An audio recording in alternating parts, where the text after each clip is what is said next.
Good evening, ladies and gentlemen, boys and girls, and welcome to Spillane Field for tonight's varsity football game between the Upper Cape Tech Rams and your Wareham Vikings.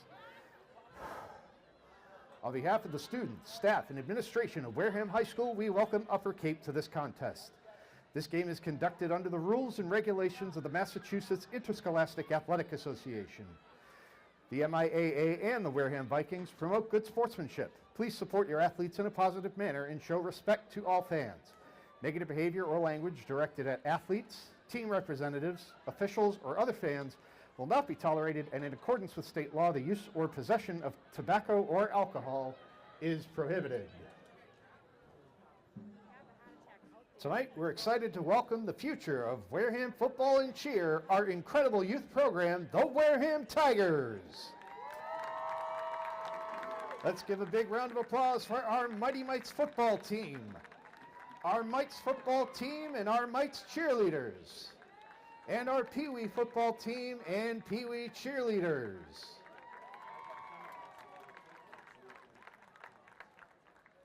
We also want to take a moment to give a special shout out to the Wareham Tigers Board of Directors who keep this program running strong all year long. Not only do the Tigers have tackle football and cheer, but they also offer flag football, wrestling, and basketball, all made possible through the dedication and countless volunteer hours of the board members and coaches. Without their hard work and commitment, none of this would be possible. So let's hear it one more time for the Wareham Tigers, their coaches, volunteers, and the board of directors who keep the Tiger spirit alive. Go Tigers and go Vikings!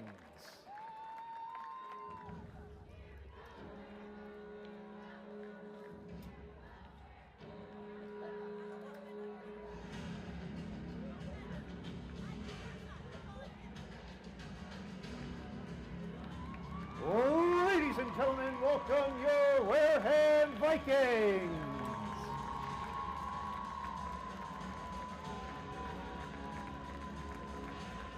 And joining your Wareham Vikings as they take the field tonight, please welcome the Wareham Tiger Midget Football Team.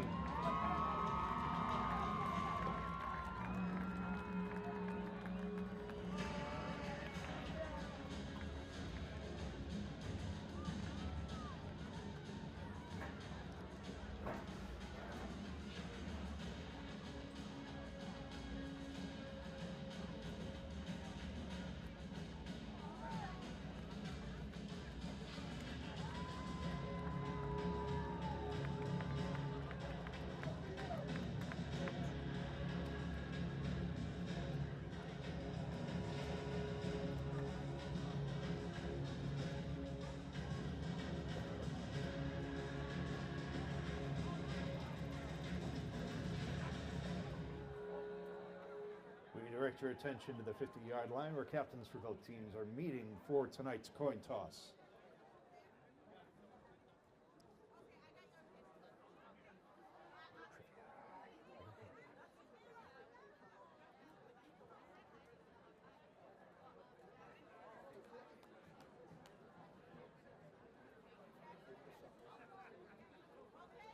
Let me say your last name when I introduce you. Oh, my last name? Yes, Amesian. Amesian. Trivia Amesian. Okay.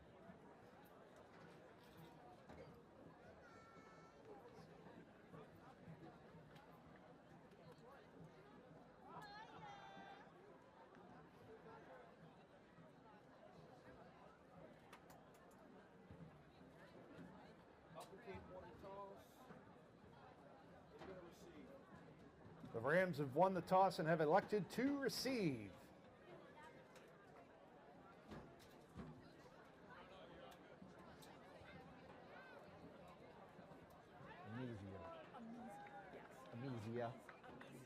Amesian. Okay. That's what happens. I have it in my mind and then something, well, no, it's something else happens and then like what I was focused on just like go Amesian. That's what I got to remember. Your first name's easy. I like that. Amesian. Trivia Amesian.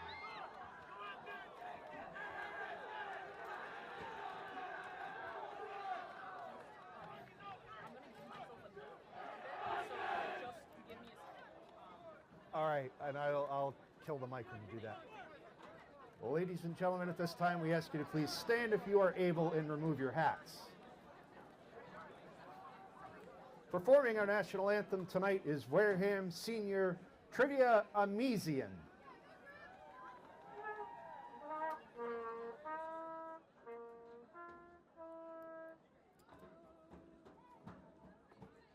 All set.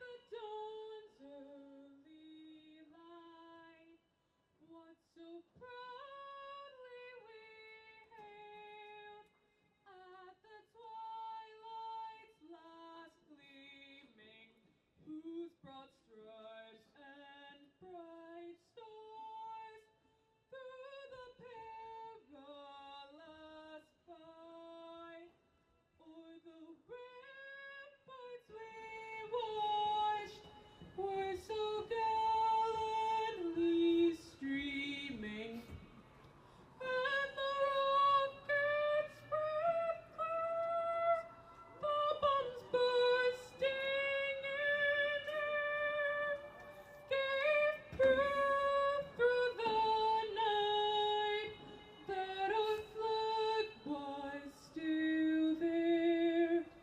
Oh, say does that star-spangled banner yet wave o'er the land of the free and the home of the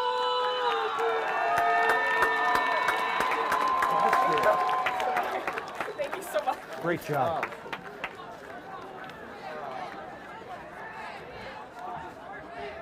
It is on. I never shut it off.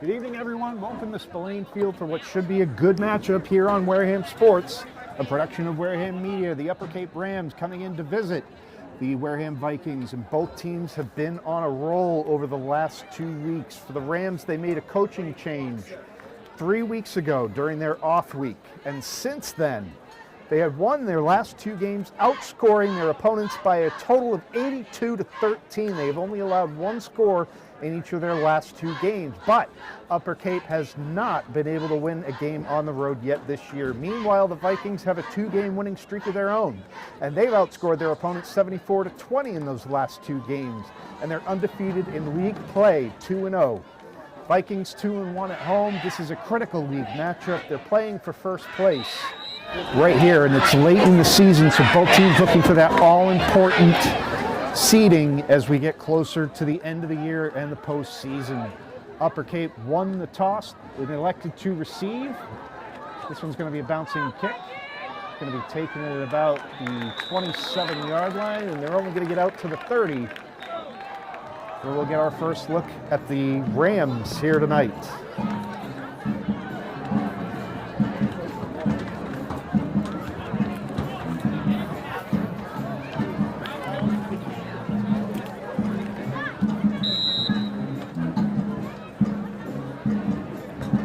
Wareham kickoff is returned to the UCT 31-yard line. Rams take over, first down and 10. We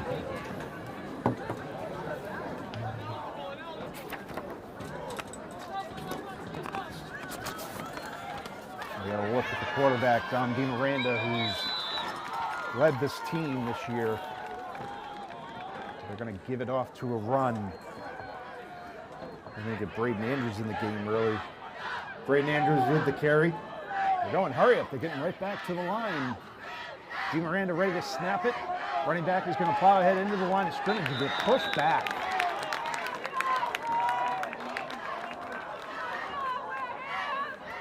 Austin Tucker with the carry.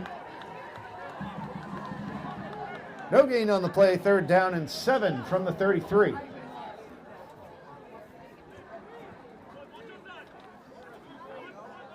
Both of these teams riding a wave of momentum coming into tonight's game. going to be a real gut check. We're going to see what each team is made out of. And we're going to have a false start, so that's going to back Upper Cape up. Pre-snap penalty is a false start against the Rams. It's a 5-yard penalty, and it remains 3rd down. The Rams are going to make extra work for themselves. It's become 3rd and 12 as a penalty moves the ball back to the 28-yard line.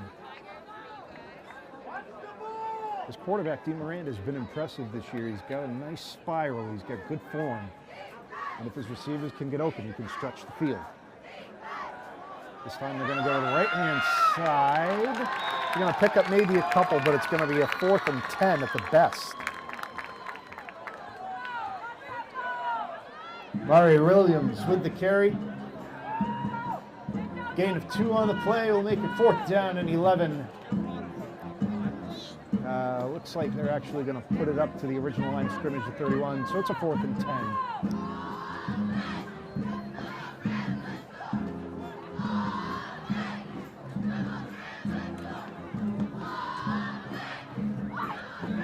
DeMorand is also the team's place kicker, and he's got quite the leg.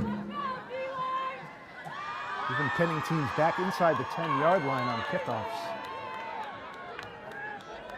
Straight up 3 running backs. They're going to try the right-hand side. They've got 10 yards to go, and the Vikings are going to take over. They didn't get there.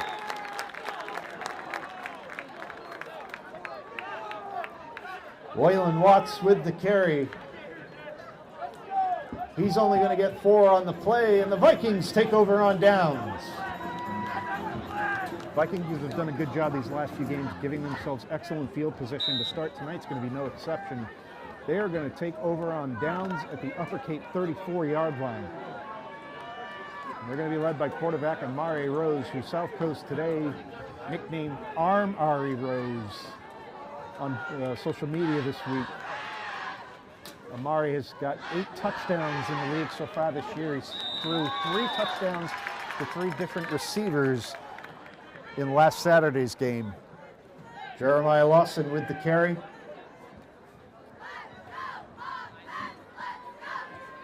Gain of 2 on the play will be 2nd down and 8 from the 32-yard line.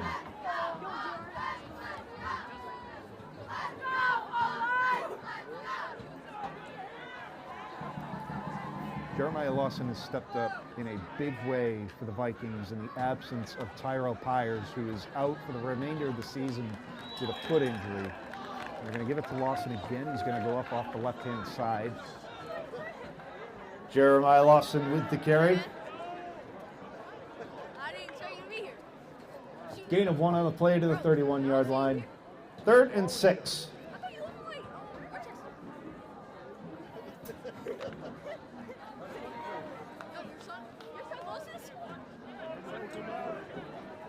The other option in the backfield, Elijah Key, has been another threat out of the backfield. It's always good to have those options.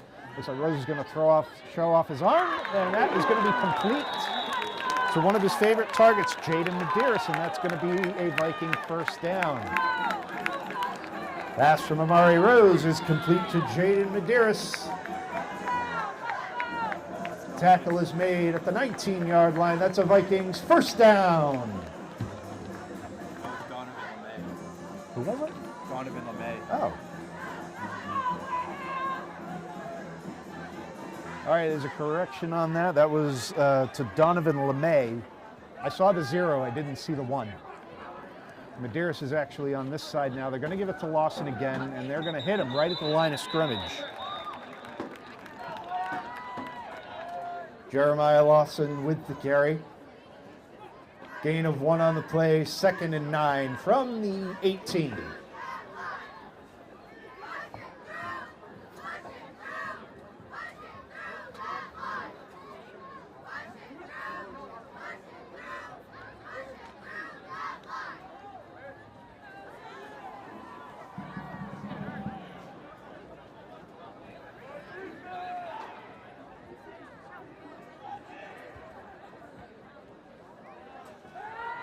Looking to pass is Rose. Got a man open and it's caught.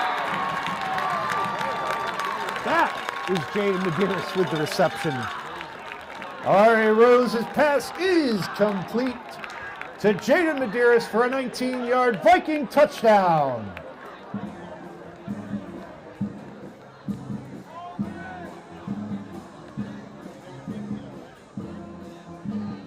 Vikings on the board first, courtesy of their defense giving them that short field. And Rose now with his 9th touchdown pass of the year.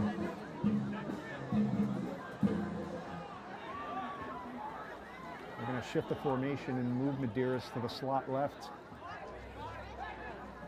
Motion key out wide right, and Lawson the single back behind Rose in the shotgun. And Lawson plows straight ahead.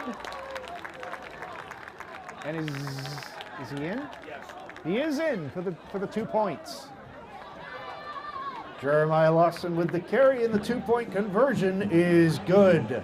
7:12 remaining in the first quarter. Your score: Wareham 8, Upper Cape 0.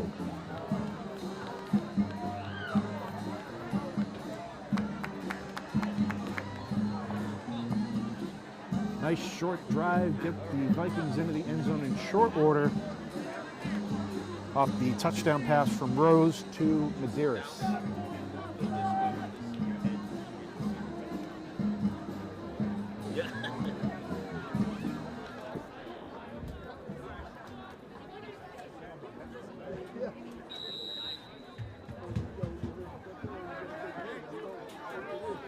Now the Vikings line up to kick it off.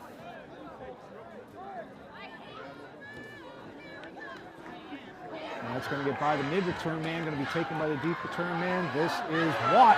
He's got some room on the right-hand side, gets across midfield, and he's going to give the Rams excellent field position.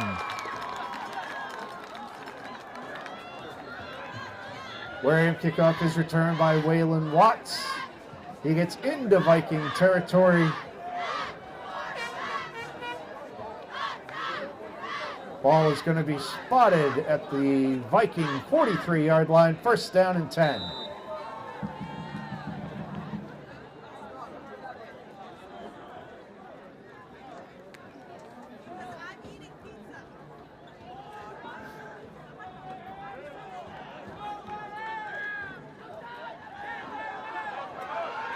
Watts is going to take the handoff, almost get his jersey ripped off his shoulder. Waylon Watts with the carry. Loss of 2 on the play will make it 2nd down and 12. The ball is spotted on the Viking 45.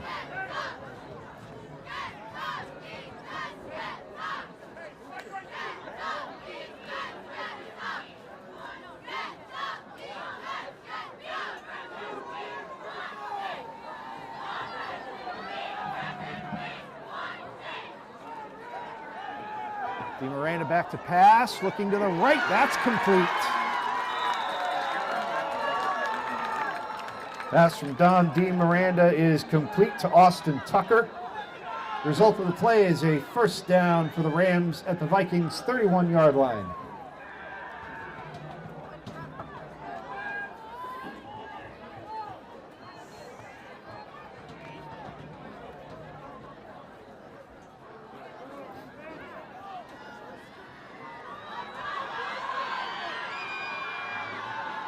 Miranda now on 1st down. He's going to give it off to Williams. He's going to try the right side. Looks like he's going to get maybe 5 or 6. Down to the 25-yard line. Amari Williams with the carry. Gain of 6 on the play to the Wareham 25. 2nd and 4.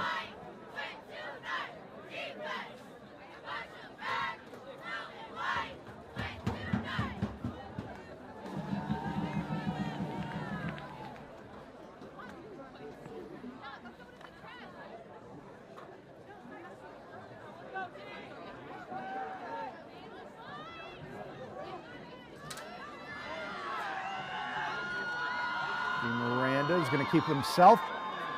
He's a running threat as well. Miranda is an all-around player for the Rams. And he is going to gain 1 on the play. Don D. Miranda with the carry. It's a gain of 2. And it'll be 3rd down and 1. Miranda picks up 2 down to the 23-yard line.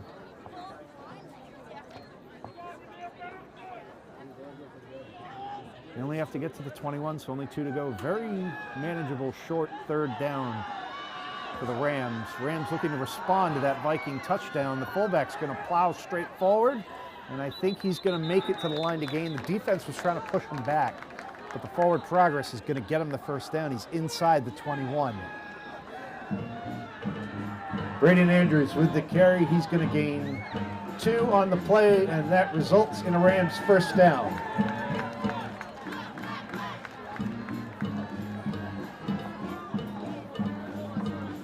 He needed 2, he got 2.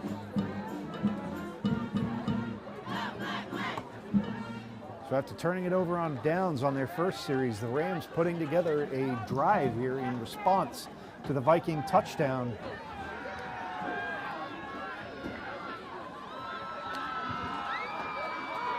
Dean Miranda gonna tuck and run, bowling over defenders, gets down around the 15.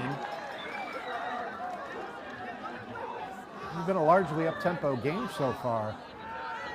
That's another gain of 6, maybe 5. I think 5 officially. They're gonna put it on the 16. Don DeMiranda with the carry, gain of 6 on the play. Ball is at the Wareham 16-yard line. 2nd and 4.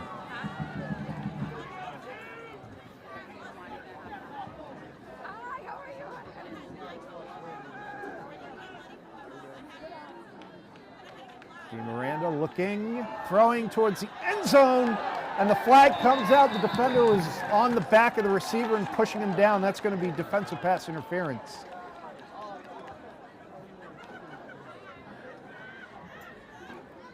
It's a shame because it looked to be over the receiver's head.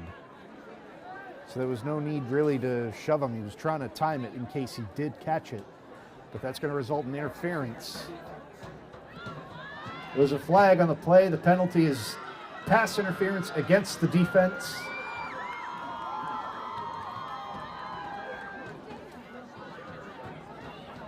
So now I want to see where they put it. I think it's going to be half the distance, even though the foul occurred in the end zone. The penalty is half the distance to the goal, and it will result in a 1st and goal to go for the Rams from the Wareham 9-yard line. Actually looks like they're officially on the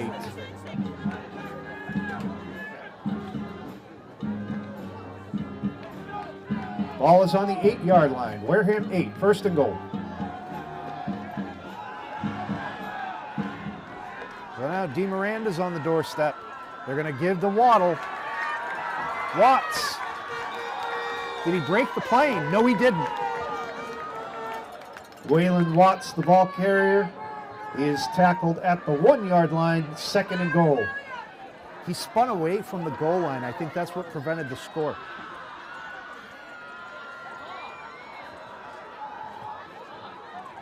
He turned away and he didn't break the plane when he got hit. But now DeMiranda's going to make a big push, and he gets in. Don DeMiranda with the carry, and he rushes forward 1 yard for the Rams touchdown.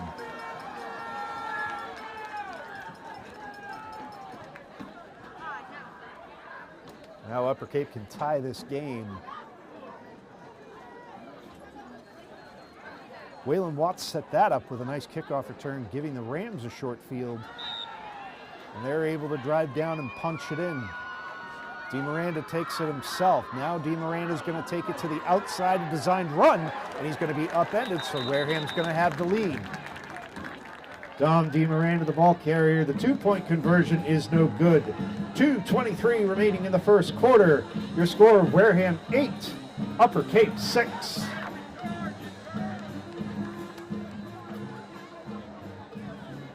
Tonight's game is sponsored by Cranberry Federal Credit Union, proud hometown sponsor of Wareham Vikings football.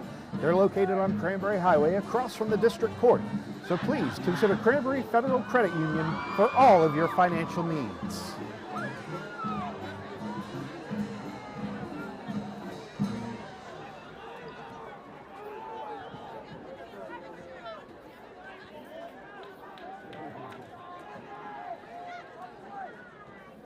For the first 10 minutes of play, we've seen a seesaw battle, which we kind of expected given what we talked about with these two offenses at the beginning of the game.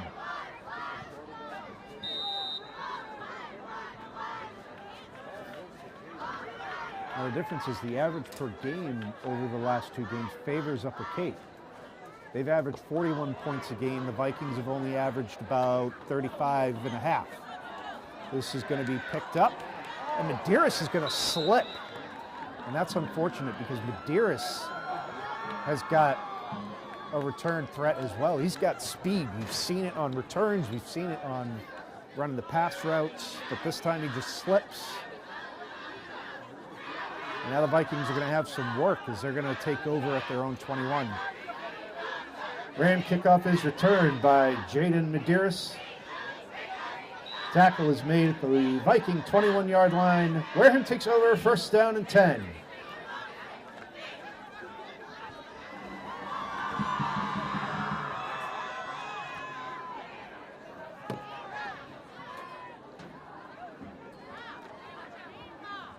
Bit of a delayed handoff to Lawson, who's going to get tackled as he comes to the near sideline. Jeremiah Lawson with the carry.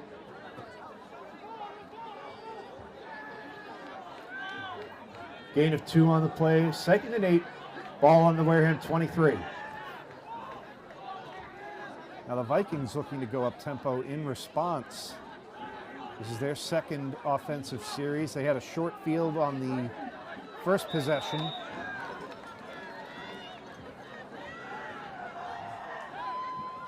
A gain of about 1.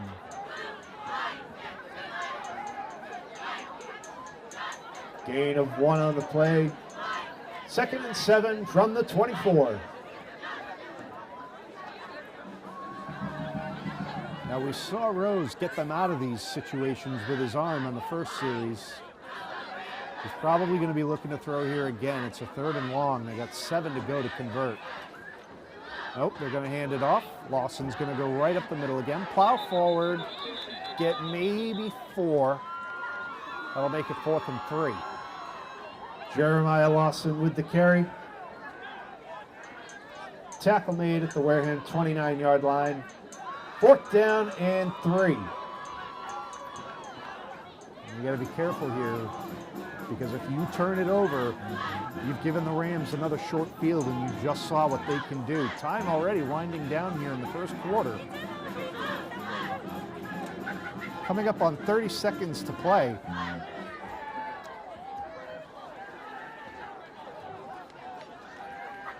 Fourth and 3, big play early here for Wareham.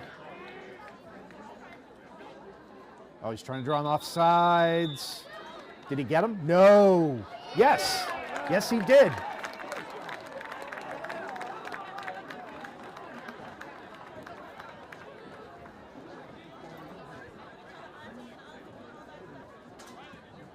There we go. Now we changed the. So he initially gave the false start signal, but now he changed it. Pre-snap penalty is offsides against the Rams. It's a 5-yard penalty.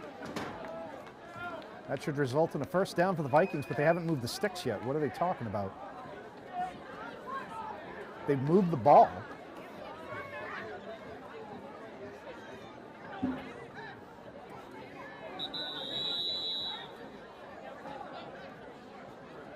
And we have enough.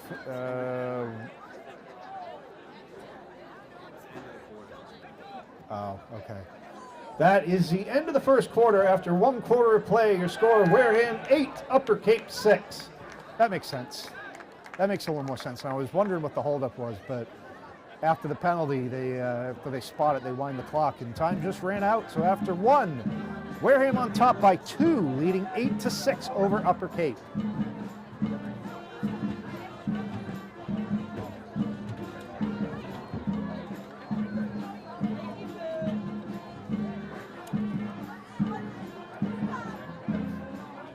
Mare Rose used the hard count very effectively. Got the Rams to jump, got the 5 yards, and that gets them a first down.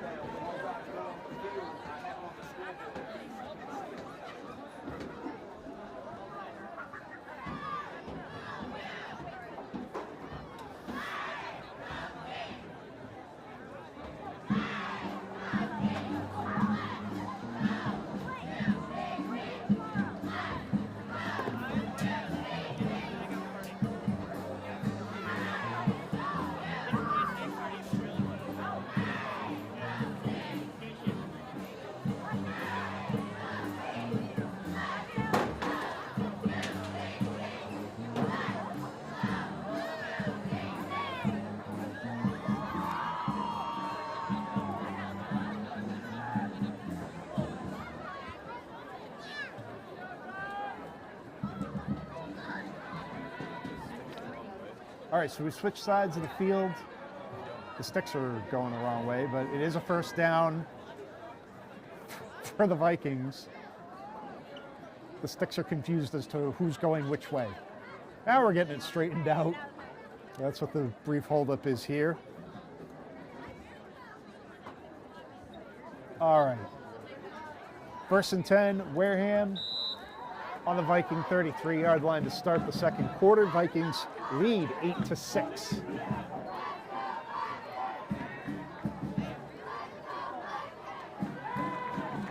Rose looking to pass, looking long, and again, Medeiros slipping on the turf. Mari Rose pass incomplete, intended for Jaden Medeiros. 2nd and 10.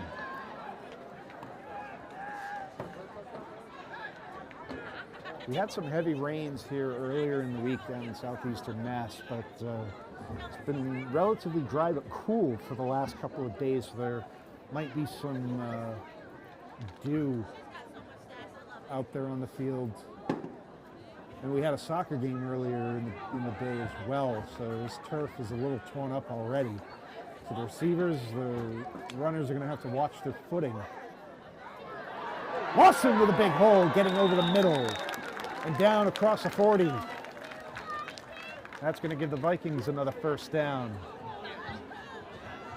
Jeremiah Lawson with the carry. It's a gain of 10. Results in a Viking first down. Lawson had a big hole, ran right up the gut. Airing it out, Rose just out of the reach of Elijah Pina. Just had to stretch a little too far. Pass from Mari Rose is incomplete. It was intended for Elijah Pina. 2nd and 10. We've seen Rose go to the air. It's a pretty good mixture and balance of run and pass. The Vikings scoring play came on a 19-yard touchdown pass from Rose to Medeiros. It was Rose's 9th of the year.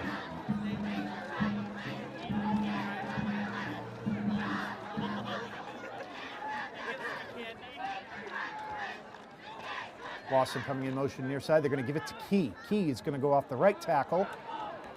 And he's going to get forward for a couple of yards across the 45-yard line, tackled at the 46.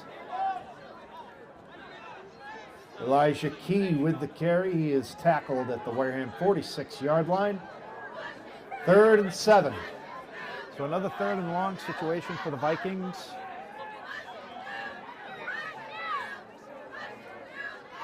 They've been able to pick up these 3rd downs. They're going to give it to Lawson, who's going to come to the near side, and he's going to be short. They're going to mark him down at the 50. Jeremiah Lawson with the carry. Takes it to the 50-yard line. It is 4th down and 3. Another 4th and short. Now on the last 4th and short, Rose got the Rams to jump off sides, so they're going to be disciplined this time. We're going to dig in and watch that ball.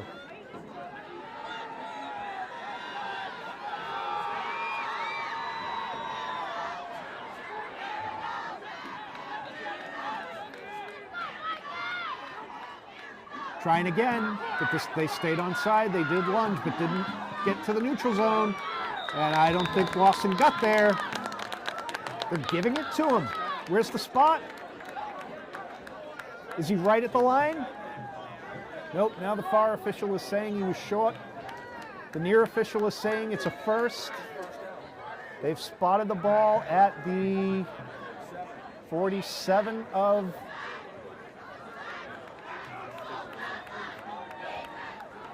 Jeremiah Lawson picks up 3 yards. That is a Vikings first down. That was close. And it looked like the two line judges were in disagreement over where it was, but the near official had it. It was on their side. Rose looking long. He got a man. That's caught. Pass from Mari Rose, complete to Freddie Roy.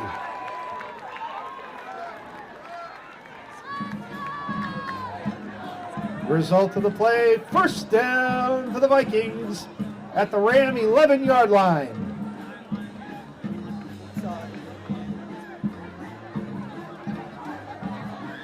Another big pass play from Rose, and he's doing a nice job spreading it around. We've seen passes to Medeiros. We've seen passes to Roy, to LeMay. Now Medeiros is in the backfield. He's going to run it. Jaden Medeiros with the carry.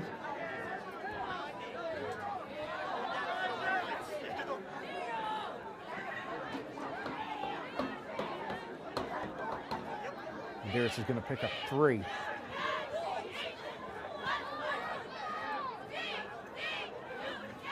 Gain of 3 on the play. It's going to be 2nd down and 7.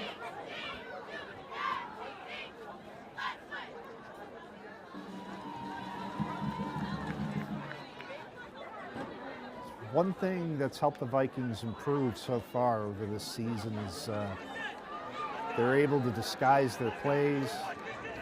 Receivers come in motion to the backfield. Running backs motion out to the sideline, and that one's going to go through the hands of Medeiros.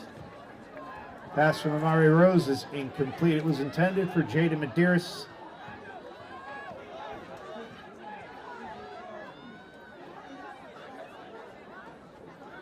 Third and 7 from the 9-yard line.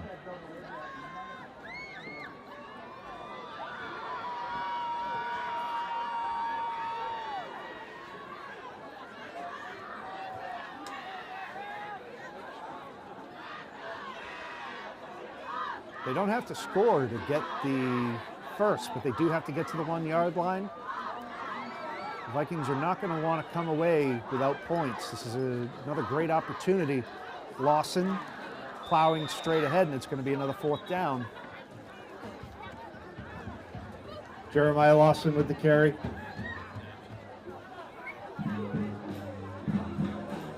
He only got 1. Move the ball to the 8. Gain of 1 on the play. It's going to be 4th down, 8 to go. I'm sorry, that's not right. It's going to be 6 to go. Where are they? Or 7. 7. They're on the 8. They need to get to the 1. A little hard to see from this angle. But they are spotted on the upper Cape 8. Big 4th down play here. I'd be looking for Rose to go to the end zone most likely. Again, trying to get the defense to jump. He got him once. He's not going to get him this time. He's not going to get him again. And they're going to have to take a timeout.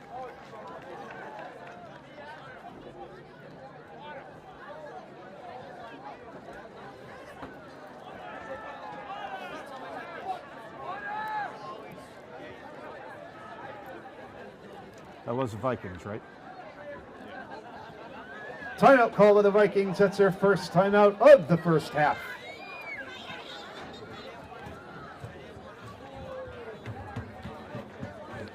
And we'll take this opportunity to remind you again that tonight's game is supported by Cranberry Federal Credit Union, proud hometown sponsor of Wareham Vikings football. They're located on Cranberry Highway across from the district court, so please consider them for all of your financial needs.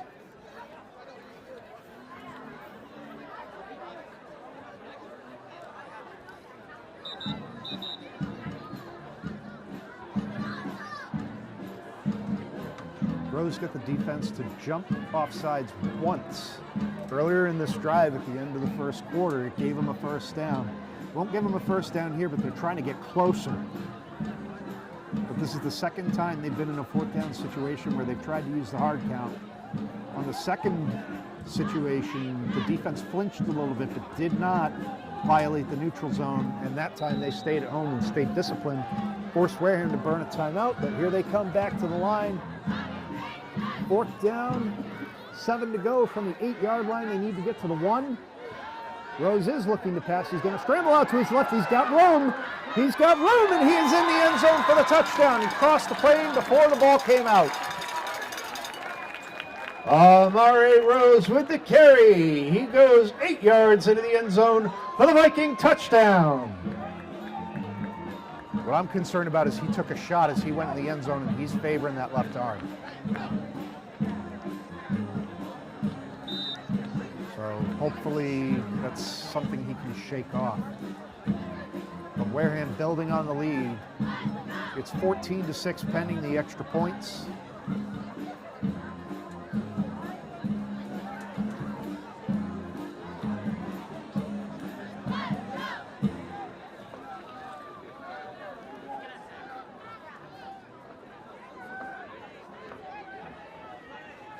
Rose is factored in both. Wareham scores. Oh, he lost the football. He's going to just have to fall on it. Extra point attempts are no good. 6:56 remaining in the second quarter. Score of Wareham 14, Upper Cape 6. It's still a one-possession game, which is important. And I don't like the way Rose is walking to the sideline. He's in obvious pain, and that left arm is just kind of dangling. So hopefully they can get that looked at. He did take a shot on that left side when he went into the end zone. As I was saying, Rose factors into both scoring plays for the Vikings tonight. 19-yard touchdown pass to Jaden Medeiros, and then this time the 8-yard run. He did it with his legs.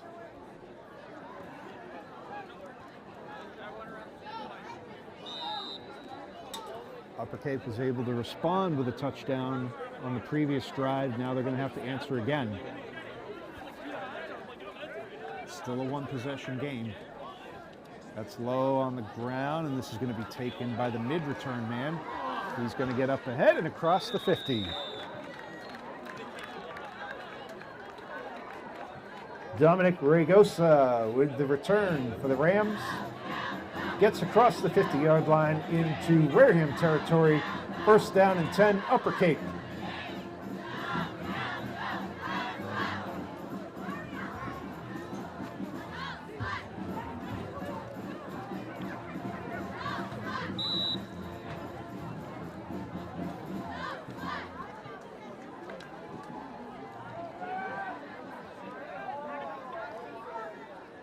Well, they moved it back to the 50. So good starting field position again for Upper Cape. As they try to answer Wareham's touchdown. Give it to the running back, and he's going to be pushed back for a yard loss. Larry Williams with the carry. It's going to be a loss of 1 on the play, back to the 49-yard line. 2nd and 11.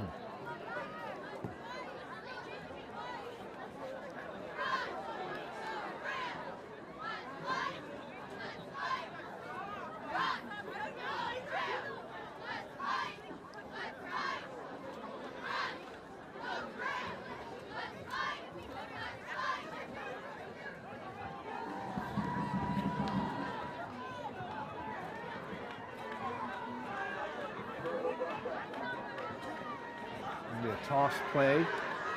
Trying to turn that corner, gets across the 50, flag flies. Amari Williams with the carry. There is a flag on the play.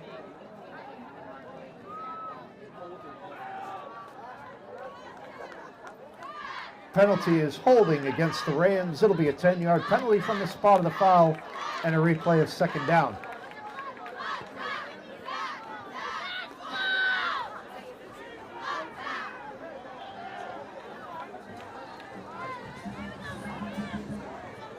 He announces the penalty. So that signal he just gave told you what the penalty is, so that's what you're looking for.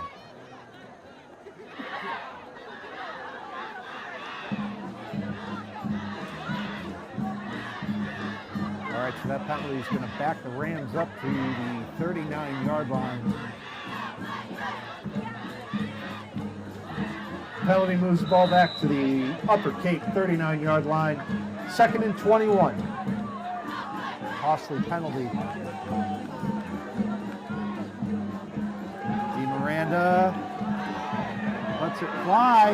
That's overshot and intercepted by the Vikings. Still on his feet with the return. Getting up near midfield, crossing the 45, and tackled at the 48.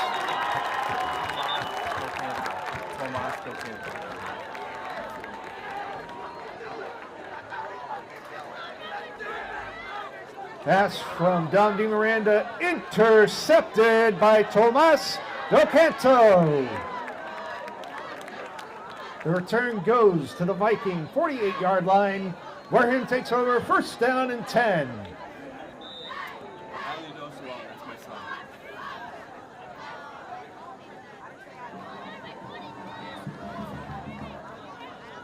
Big play for the Vikings defense there. Di Miranda had a guy open, he just overshot him. There were two defenders there. And Docanto came down with the interception and again has set up the Vikings in good field possession. Here's a toss play to Medeiros. He's going to need some help. Jaden Medeiros with the carry. He was not able to get away. And that is going to lose the Vikings about 3 yards. It's a loss of 3 on the play, back to the Wareham 45-yard line, 2nd and 13.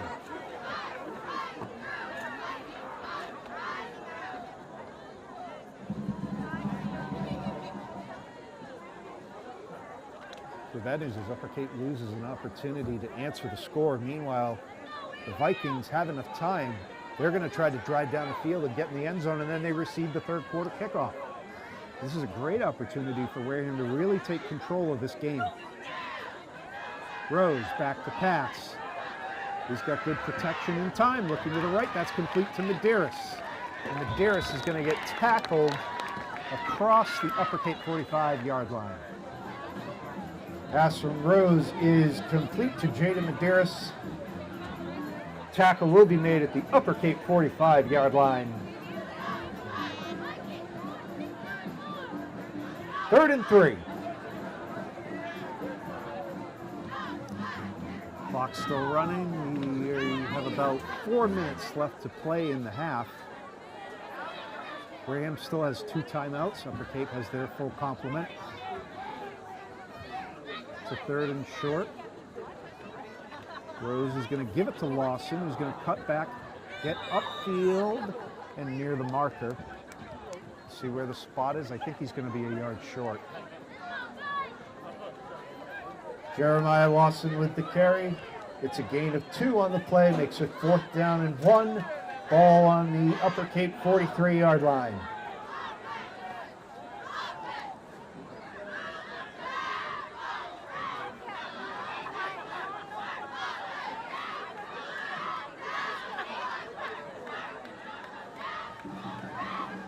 They've used the hard count in the last 3 4th down situations.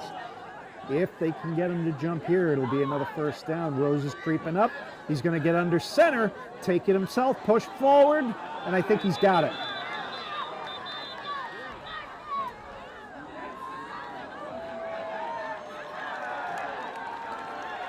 They said no. They said he didn't get it. One official saying no, one official saying yes. We've seen a couple of disagreements with the spots so far tonight with this crew. So it's going to depend on the spot. They're talking it over. I saw one official signal first down Wareham. I saw one official signal first down Upper Cape. Critical moment right here with 3 minutes to go in the second quarter. Rose was in the shotgun, snuck up, got right under center, and made the big push forward. It looks like it's right at the stick. I don't know if they're going to measure. They might call the chains out for a measurement here.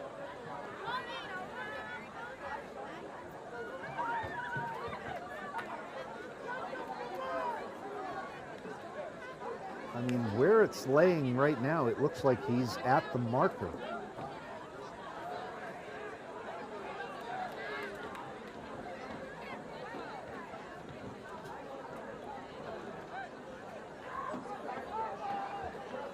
They are bringing the chains out. We have an official timeout for a measurement. You don't get to see this often at this level, but here we go. For coffee. I felt bad earlier. I spaced out when you were talking to me. Yeah. No, it's fine. It is short. It is short. You should know. I feel that. It is short, and Upper Cape takes over on downs. I feel that. Just take it. So after Upper Cape lost an opportunity, now Wareham not able to pick up the first down. And they're going to turn it over to Upper Cape. Now Upper Cape has 3 minutes to try to get down and score and tie this game up potentially.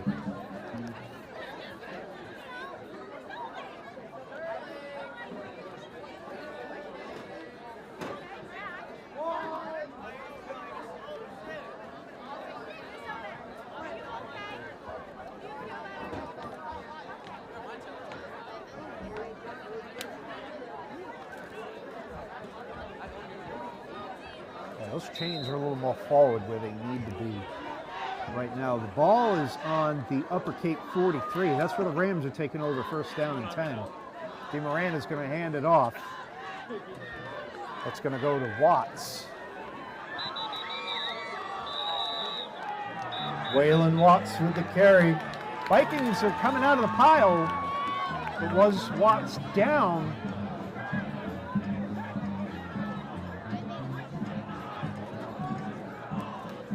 Looks like he was down before there was a fumble. Ruling on the field as the runner was down before the ball came out. Timeout called by the Rams. That's their first timeout of the first half. The emotions are riding high in this game. This is important for both teams.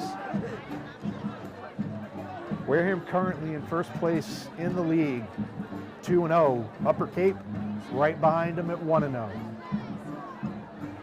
So obviously this would really shore up Wareham's positioning if they come away with the win tonight. But if they don't, they would flip positions because Upper Cape would be 2-0, Wareham would be 2-1. And Upper Cape would have a head-to-head tiebreak as well. So that would really give the edge to Upper Cape. As we're coming to the end of the regular season here, both teams only have 2 games left. The season is over at the end of October. And then, of course, each has their annual Thanksgiving Day matchups. Wareham at home this year, we're going to bring that to you here on Wareham Media. Thanksgiving morning when the Vikings had their annual clash with the Canalmen out of Bourne High School. And Upper Cape will host Cape Tech Thanksgiving morning. Running back coming to the near side, gets across the 50, flag flies. This is what happened last time. Amari Williams with the carry, there's a flag on the play.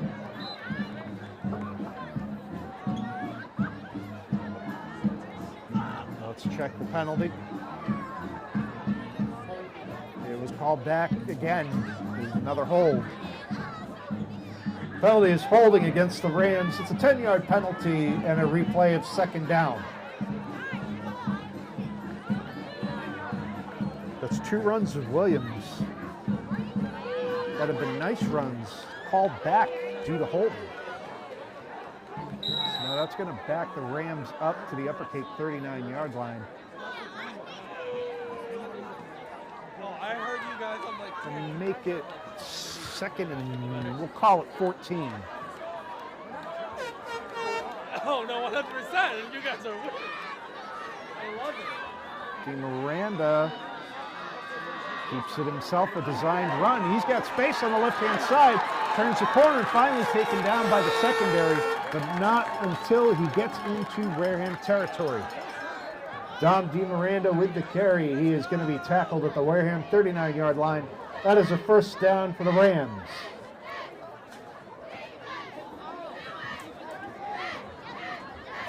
Now they're going to move it to the 38. They're going to spot him on the 38-yard line. But it's a 1st and 10 for Upper Cape either way. 1:40 to go and counting in the second quarter. DeMiranda hands off.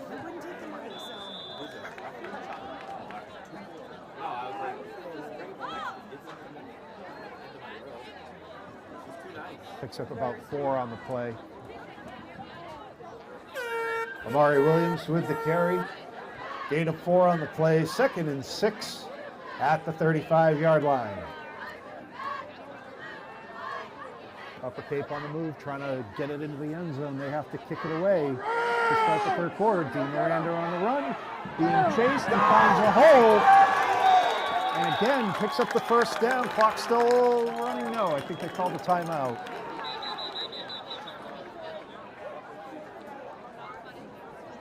Dom DiMiranda with the carry. He picks up the Upper Cape first down.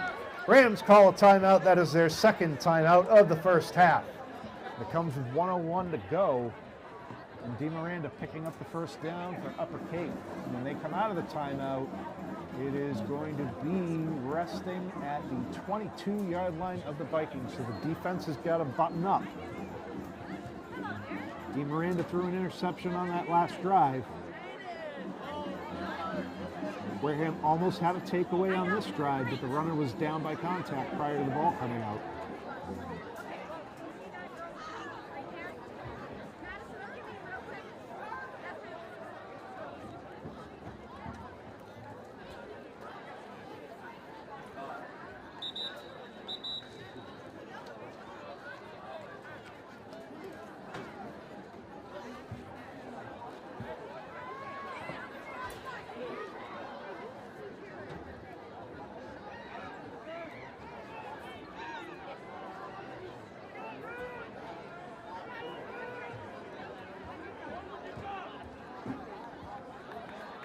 DiMiranda under center. He's going to run to the left. Another design QB run. And he will get another first down. Dom DiMiranda with the carry. It's a first down for the Rams, and they're going hurry up.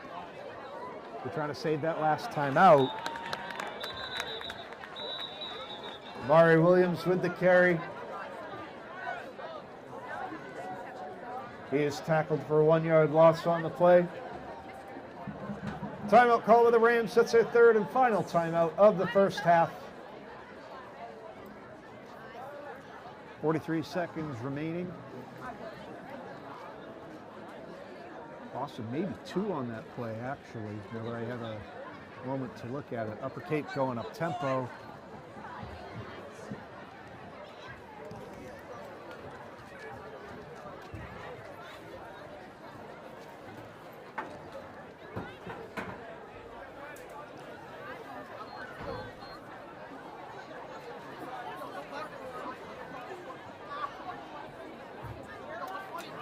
Yeah, they did lose 2 on that play. They're back to the 13.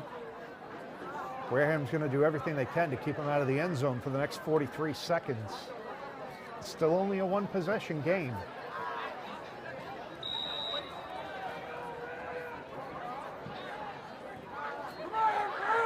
DiMiranda again with the designed run, and he gets out of bounds to stop the clock. Dom DiMiranda with the carry. It's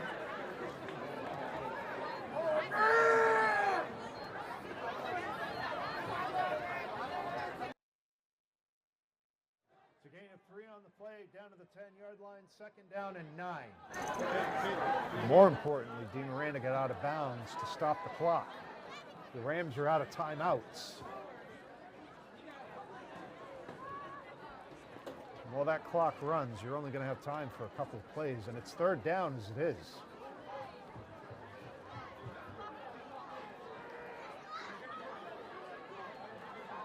Similar to the Vikings on the last drive, they can get the first without scoring. DiMiranda's going to get cut off and get tackled in bounds. Dom DiMiranda with the carry. He is down to the Wareham 4-yard line. Big 4th down play.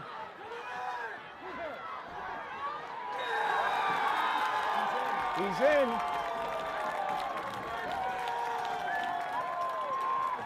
Both the quarterbacks putting on a show here tonight. Dom DiMiranda with the carry, who takes it into the end zone for the Upper Cape touchdown. Now comes a very important 2-point conversion, because if they make it, they tie. but if they stop them, Wareham will go into the locker room with the lead at halftime and then get the ball to start the third quarter. You're going to have just enough time for kickoff, and that's going to be about it.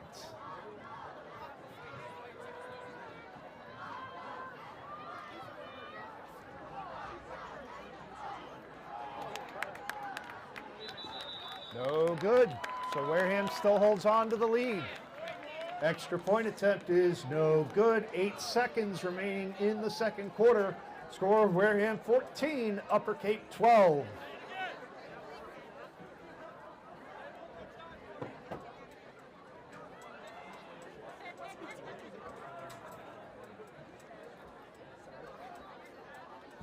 When I first saw the schedule at the beginning of the year, I circled this one, because this one's got a personal side to it as well for me. I got 2 stepsons who are both students at Upper Cape High School. One's a senior, he's going to be graduating in June. The other is a freshman, but he's also a cheerleader. And then, of course, I've been calling Wareham High School games and been involved in the community here for the last 4 years, also calling Wareham Tigers games. But over the last 2 weeks, I've gotten more and more excited about this game after seeing the improvements these 2 teams have made as Elijah Key covers up the kickoff, and that'll give them time for one play, or we'll see if they just take a knee and go to the half. Wareham kickoff is recovered by Elijah Key. The Vikings will take over at the Wareham 39-yard line. First down and 10. Here's the thing, you got an option. Mari Rose has got a good arm. You could send everybody and take a shot, or you could play it safe, just take the knee, go to the locker room at halftime with the lead, and you're going to be receiving the third quarter kick. Now, Rose is in the shotgun, so it looks like they are going to run a play. He's got 4 wide receivers, single back. Rose is looking to pass. He's going to throw to the near side, and that's going to be incomplete.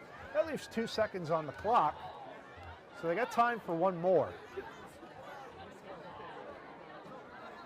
Pass from Amari Rose is incomplete, intended for Jeremiah Lawson. Second and 10.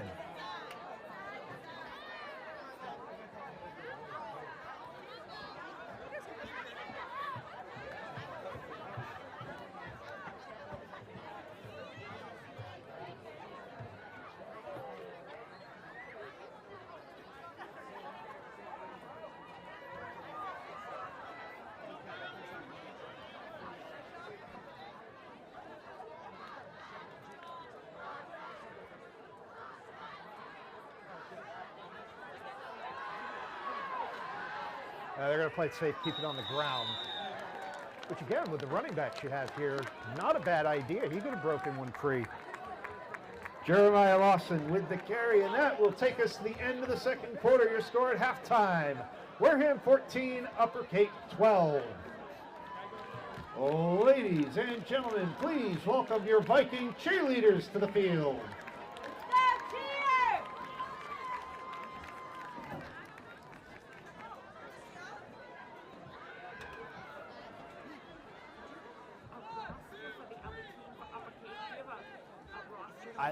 I do, but it's actually right there in on the top of my binder.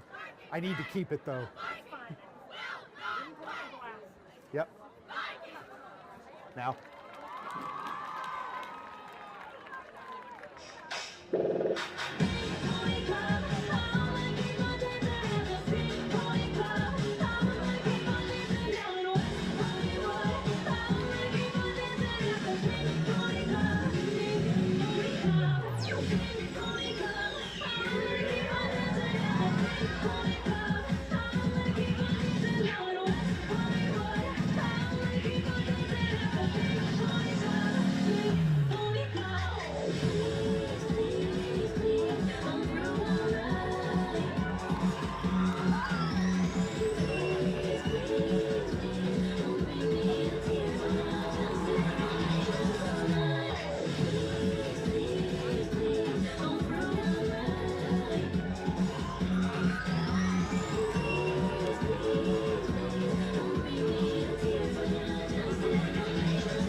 Now, ladies and gentlemen, would you put your hands together for the Upper Cape Ram cheerleaders?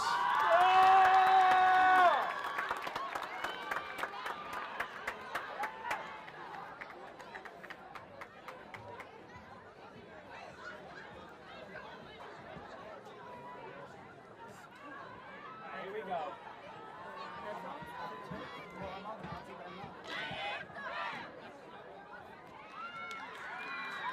Wait, is this the one that I saw the other day? Why isn't it going?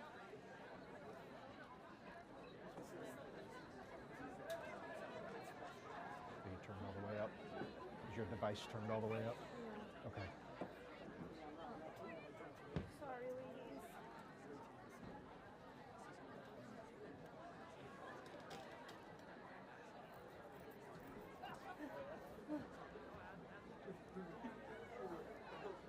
Yeah, that's definitely the right adapter. Yeah.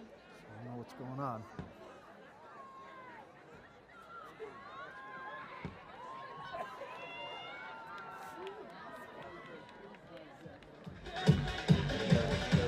There it is. I want it slide. There we go. Okay. Are they back to ready? Okay, we're good. Yeah, go for it.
All right, back here at Spillane Field in Wareham, getting ready to start the third quarter. The Vikings going to receive the third quarter kickoff. Upper Cape won the toss, elected to receive in the first quarter. So now Upper Cape trailing 14-12, and they're going to kick it away. The Vikings looking to regain the lead and control of this game.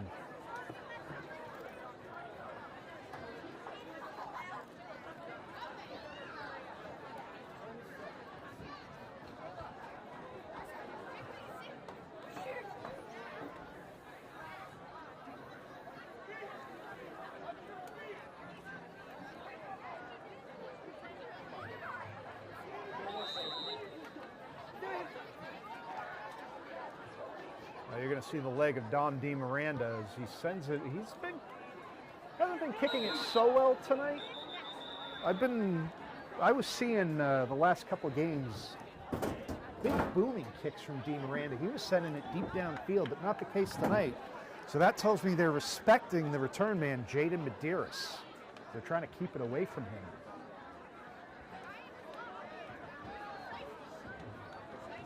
Upper Cape kick is recovered by Elijah Pina. Wareham will take over first down and 10 from the Wareham 37-yard line.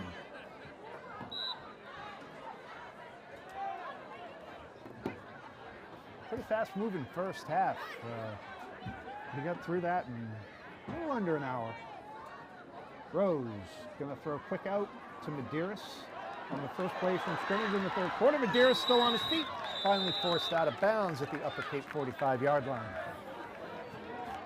Pass from Amari Rose complete to Jaden Medeiros.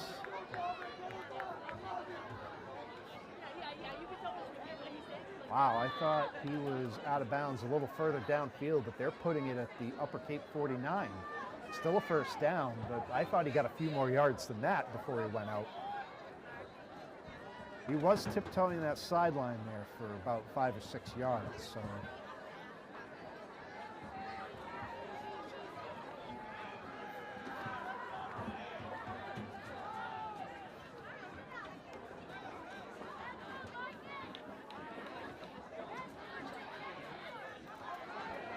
Rose airs it out. He's got a man open, wide open, down the sideline. And just like that, 2 plays, and the Vikings are on the board again. The pass from Amari Rose, complete to Donovan LeMay for the 49-yard Viking touchdown. Rose factoring into all 3 Wareham scores tonight. 2 touchdown passes. And he took one in on his feet. He ran one in. But again, hitting 2 different receivers for touchdowns. He hit 3 different receivers last week. Tonight, he's hit Medeiros, who's been one of his favorite targets, and LeMay. So despite taking that shot to his left side on the touchdown he scored on the ground, he's looking all right. He stood in there, delivered a strike to LeMay, who took it 49 yards down the near sideline and in for the touchdown.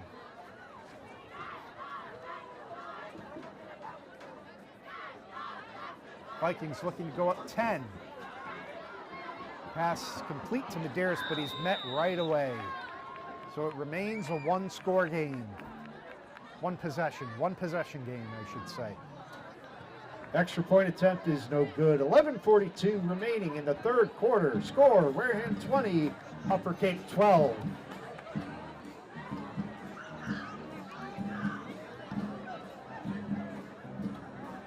You heard me say at the end of the first half that over the last 2 weeks, seeing both of these teams improve, my excitement level has been building for this game. I've been really looking forward to it. And these 2 teams have delivered so far here tonight.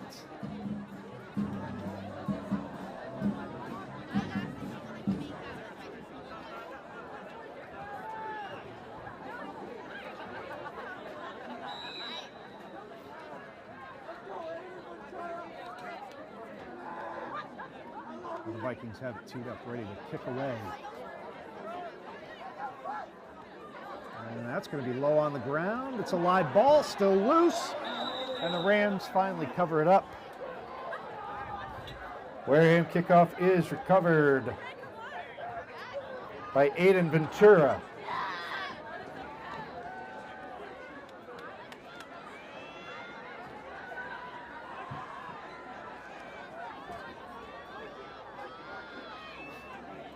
Upper Cape takes over first down and 10 at the Ram 42-yard line.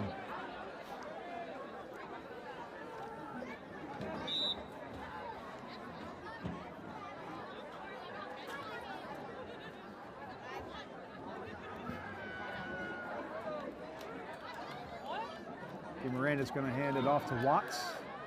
He's going to try to get the left side. He's going to get about 2 on the run. I'm sorry, that's Williams. Murray Williams on the run. Murray Williams with the carry. Gain of 1 on the play out to the 42 will make it 2nd down and 9.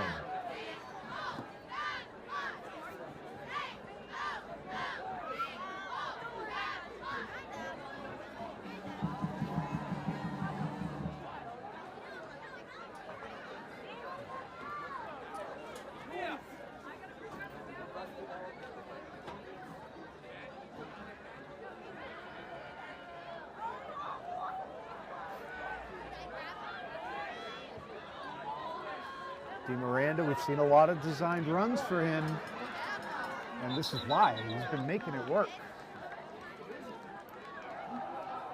And looks like they're going to mark him out at the 50, so he'd be a yard shy. No. Again, we're having some discrepancies between the sideline officials. The near sideline official is on the 50, but they're going to spot the ball on the Wareham 48. Don DeMiranda with the carry goes out of bounds at the Wareham 48-yard line. That's a 1st down for the Rams.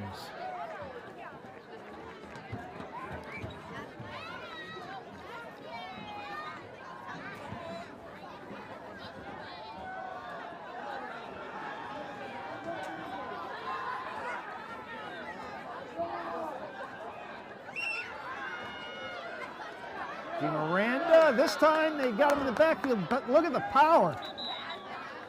DeMiranda, they had him dead to rights in the backfield for a sack, but he kept his legs moving and got back to the line of scrimmage. Don DeMiranda with the carry. No gain on the play. Gain of 1 on the play.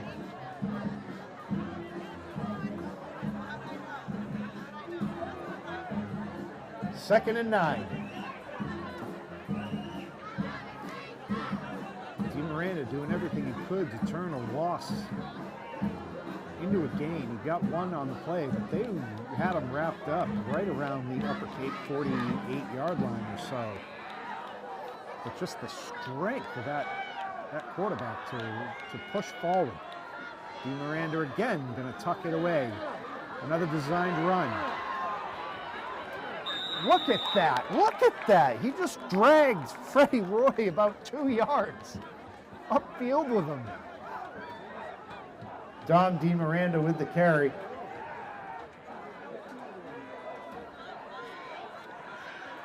Gain is down to the Wareham 42-yard line.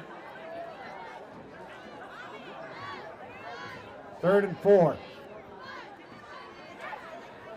Again, another show of power running by Don DeMiranda as Roy latched onto his ankle, and then he was able to drag him another 2 yards before he finally went down.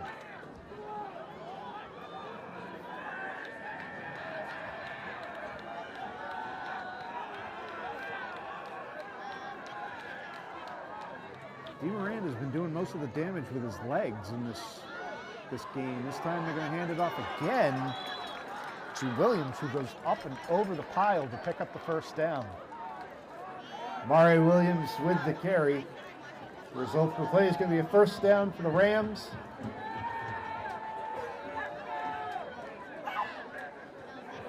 Ball is now at the Wareham 37-yard line.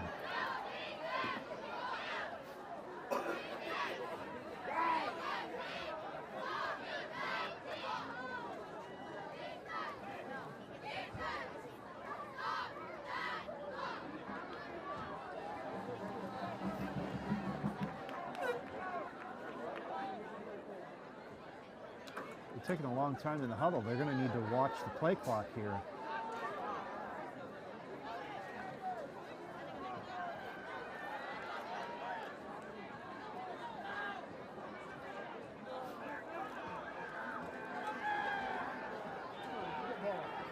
They do get up to the line. There's going to be a little toss. Now it's going to be a halfback option. And they're looking for a flag. There it is. Rose came in and hit the receiver while the ball was in the air. That is clear pass interference.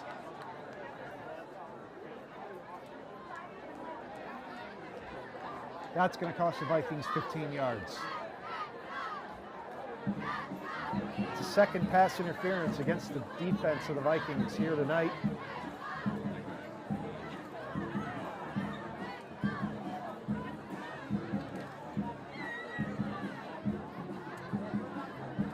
I hate to say it, that one was clear as day.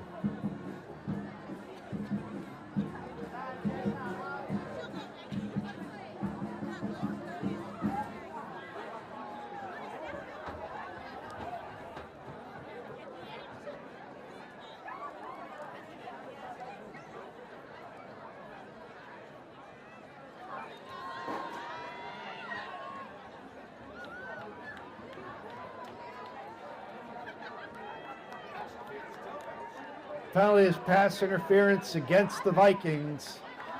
It's a 15-yard penalty and will result in a first down for the Rams. That's a big penalty right there, especially in a one-possession game.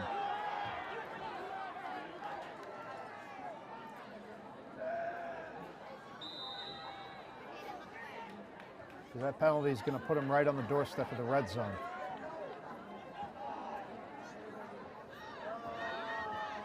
DeMiranda running the near side, going to get stacked up and stopped.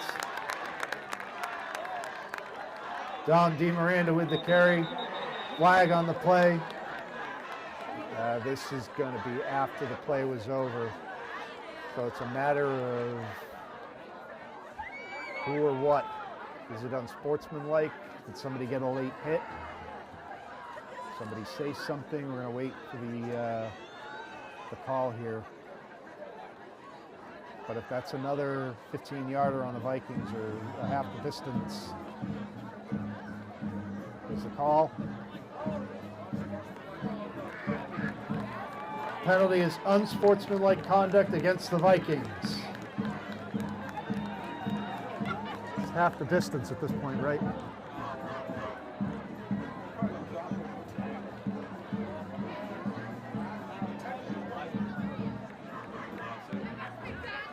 Penalty is half the distance to the goal and a first down for the Rams.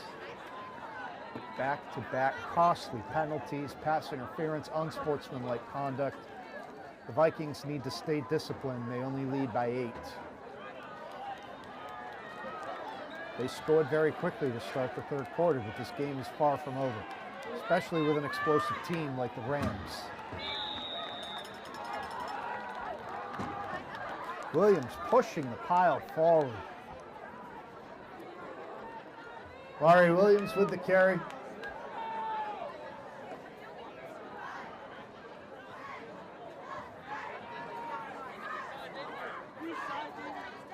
Inside the 10 now. It's going to be second down. Look to be about a 5-yard gain.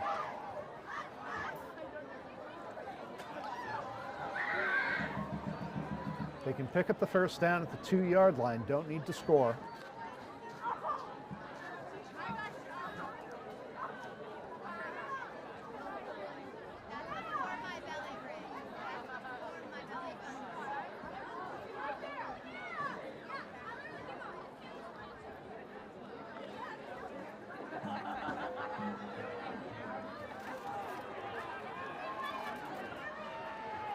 Rams coming up to the line with a 2nd and 5.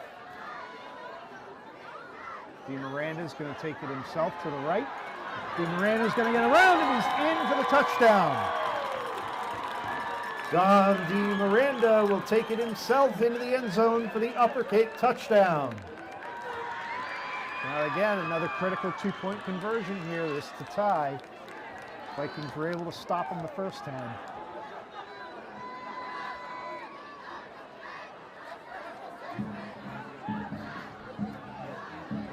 Actually, the Vikings have stopped him every time. That's how we're at 18 points. It's been back and forth, kind of as I expected it would be. These two explosive offenses.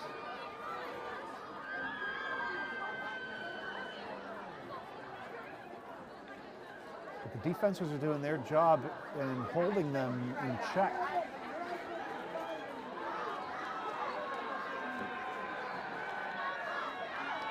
DeMiranda, stiff arm. They're not going to let him get away. Extra point attempt is no good. 5:59 remaining in the third quarter. Score Wareham 20, Upper Cape 18. Continues to be a 2-point lead for the Vikings as we're past the halfway point of the third quarter.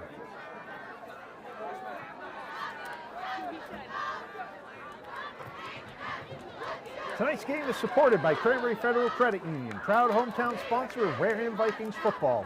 They're located on Cranberry Highway across from the district court. Please consider them for all of your financial needs.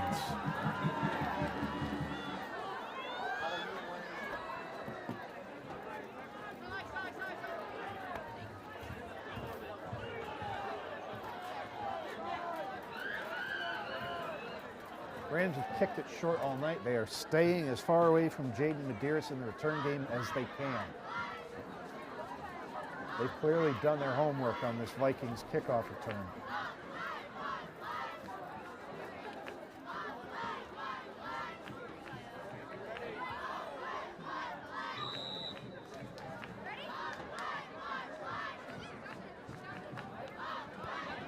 This time they're going to kick it deep and they're going to give them a chance. But they angled it away from him to give the returning team more time to get down. But here comes Medeiros up the field. He's got space. The flag flies. Medeiros still on his feet, still going. Near side, cross the 45, cross the 50, but we need to check the flag. Upper Cape kickoff return by Jaden Medeiros. There is a flag on the play. And what's more is I have seen quite a few explosive returns by Medeiros get called back due to an illegal block. So we got to see if this one's coming back.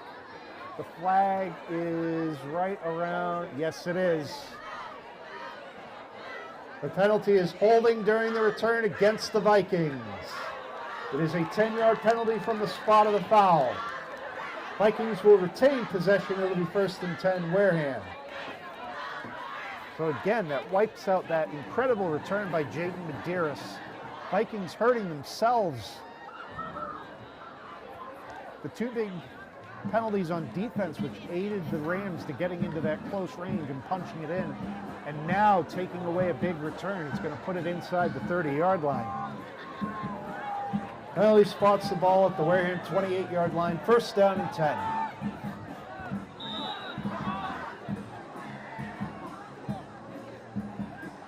Just got to be a little more disciplined in the return game. No illegal blocks, no holds, and let Jaden Medeiros put your team in a great position to get points. But I'll tell you what, that play right there shows you why they've been kicking away from Medeiros all night. He was able to finally gather it up and show off his speed, even if it is coming back. Lawson's going to find a hole on the left side. Lawson's going to break through the second level. Lawson is going to break free. Lawson is gone. He's got nobody in front of him. Nobody's going to catch him. No flags, and Lawson with an immediate answer to the Upper Cape touchdown. Jeremiah Lawson with the carry, and he will go to the end zone for the Viking touchdown.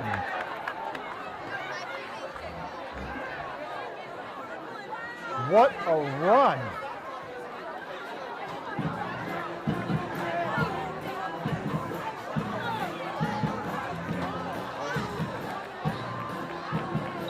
That was a 72-yard touchdown run by Jeremiah Lawson.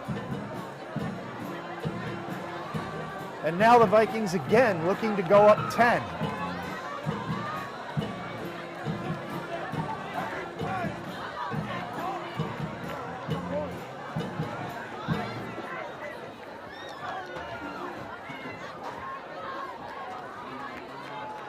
The offensive line opened up a hole for Lawson on the left-hand side, and Jeremiah just did the rest with his legs. Now the pass is going to be intercepted. This is huge. If he returns this is 2 points. He can't return it in high school? Oh, whoa. Did the Vikings get a break there? You can't return it in high school. Extra point attempts is no good. The interception is a dead ball, and with 5:30 left to go in the third quarter, score is Wareham 26, Upper Cape 18. That's a shame because at any other level that would have tied the game.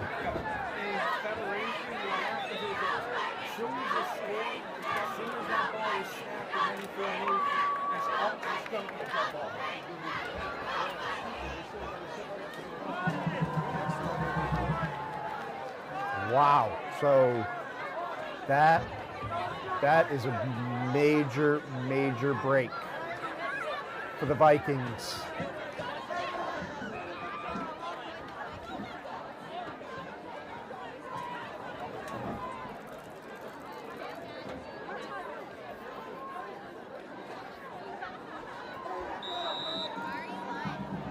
Still important for the Rams to stop that two-point conversion attempt because it maintains the 8-point lead. It's been a one-possession game all night long.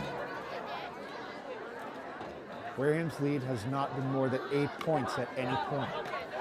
Upper Cape has yet to lead in this game, and this is going to be a nice return across the 50-yard line and give the Rams another short field.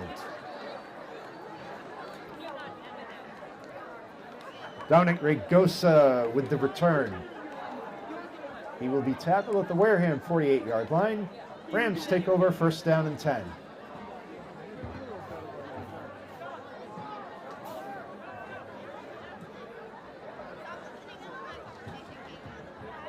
Field position has played an important role in this game tonight. Each team has had opportunities for short fields and have been able to do something with it.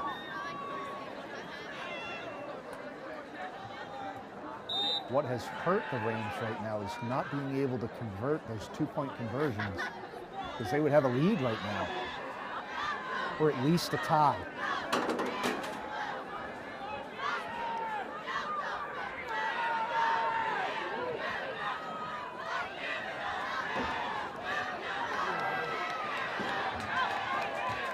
The game continues to be back and forth between these two teams.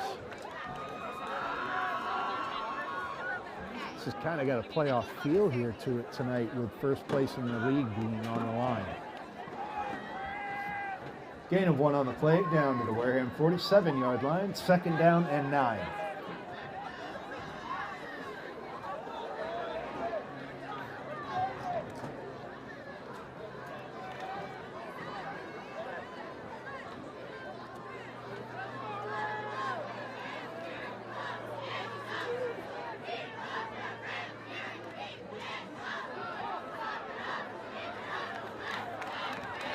Williams, power ahead, get maybe a yard on the play. Mari Williams with the carry, gain of 1 on the play. It is third down and 8. They've given to Williams on each of the first 2 plays of this drive, but you're gonna have to watch DeMiranda now. It's the quarterback, Dom DeMiranda, that's done the most damage with his legs on these designed runs. Here's another one. He's going to come to the near side. He's picked up some blocks. You've got to give credit to the blocking scheme of the Rams. They've done an excellent job allowing DeMiranda to get free. DeMiranda right there is going to get 7 out of the 8 yards they needed. Dom DeMiranda with the carry. It's a gain of 7 down to the 39-yard line. 4th down and 1. Now we saw Wareham in the first half use a hard count against the Rams defense in a short yard situation. Wareham's going to have to look out for that and not give Upper Cape a free first down. Make them earn it. Again, I'd be looking for DeMiranda to try to get outside. He's going to go straight up the middle. It's a sneak, and I think he's going to have it pretty easily. Yes, he is. He's going to get 2, and that's an Upper Cape first down. Don DeMiranda with the carry. It's a gain of 2, and that's a first down for the Rams. Rams get a fresh set of downs at the 37-yard line.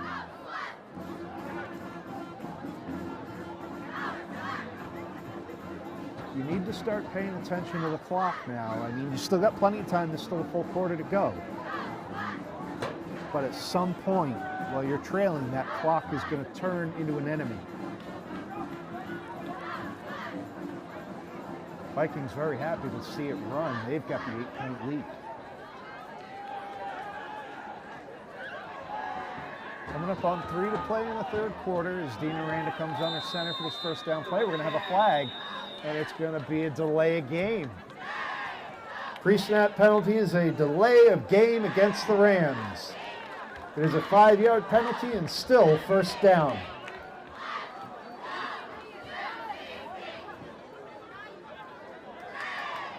You know, I called it out earlier. They seem to be taking quite a long time in the huddle.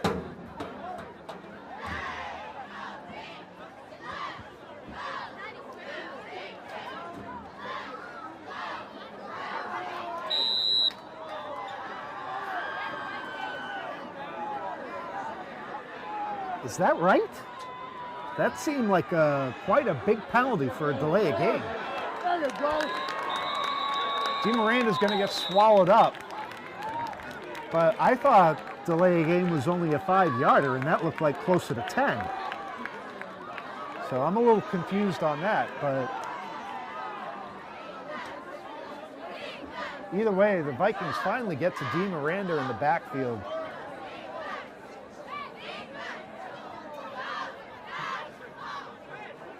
It is second down for the Rams from the Upper Cape 47-yard line.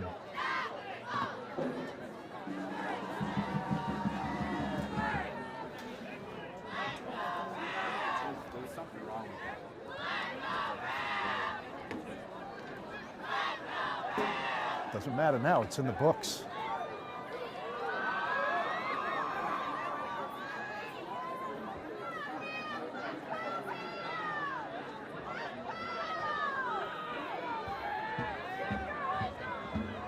Second and a long way to go, but whatever happened, happened. And Dean Miranda got sacked, and now Williams is going to get his forward progress marked at the 48-yard line of the Vikings. Mario Williams with the carry. Forward progress is going to be marked, stopped at the Wareham 48-yard line. It's third down.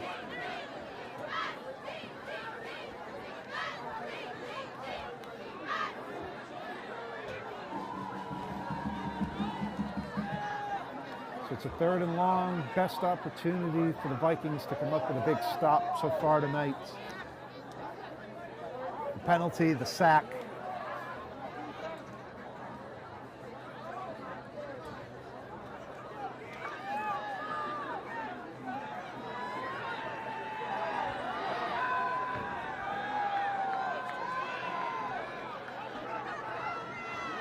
Dean Miranda under center. He's got a good arm. He's going to let it fly. This one's going to be short, jump ball, and incomplete. Pass is incomplete. There is a flag on the play. Are they going to call roughing? Yes, they are.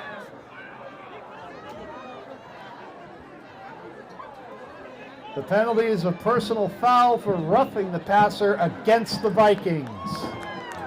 Again, the Vikings hurt themselves defensively.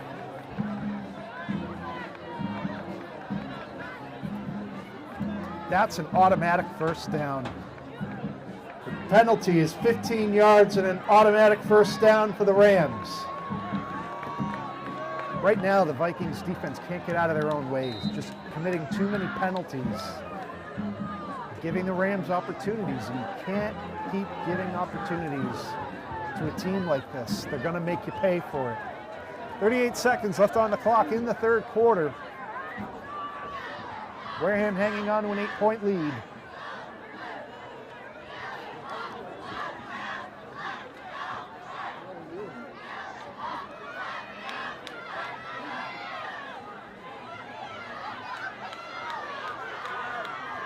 Pass nearly intercepted, but it was overthrown again.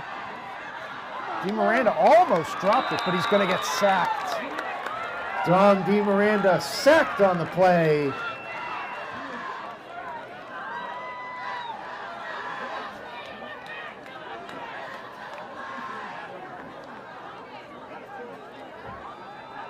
DiMiranda is dropped at the 39-yard line.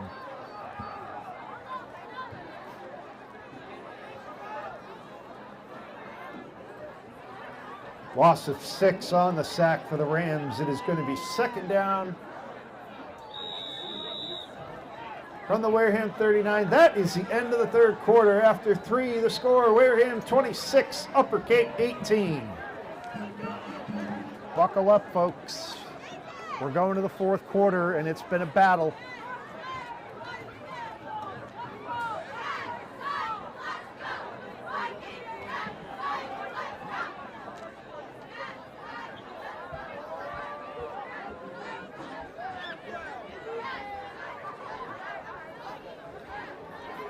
Coach Barreto is having a discussion with the referee out at the 40-yard line.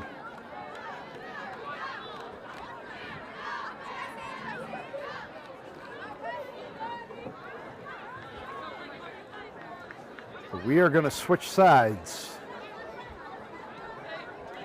And Upper Cape is good. No, the ball is not in the right spot.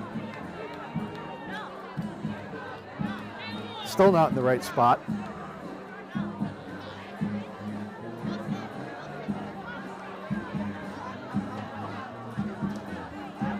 Vikings would be happy with that spot, but that is not the correct placement. There we go. Yes, the ball is at the Wareham 39. That's where they were as the third quarter ended.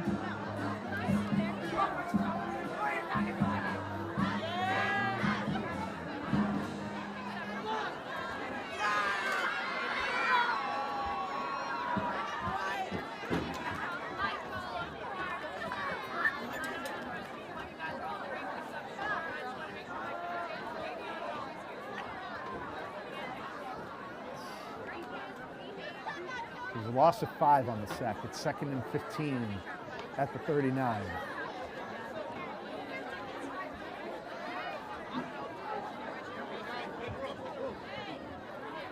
This has been a battle back and forth all night long, and now we're headed into the fourth quarter.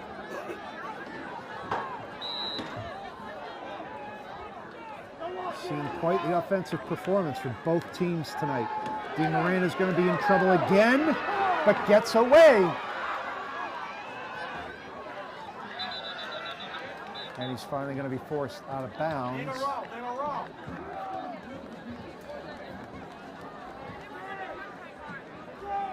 Where are they going to mark it?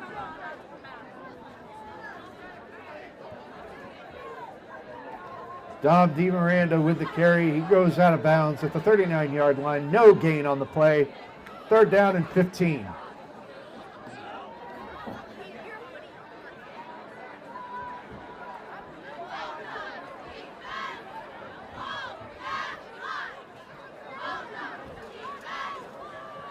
They had DiMiranda in trouble again in the backfield. And that second defender jumped up to disrupt the passing lane. He didn't come down too cleanly and slipped. We're going to have a late substitution. Air ball caught.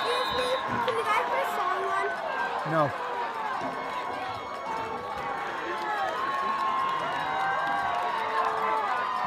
That pass is complete to Austin Tucker.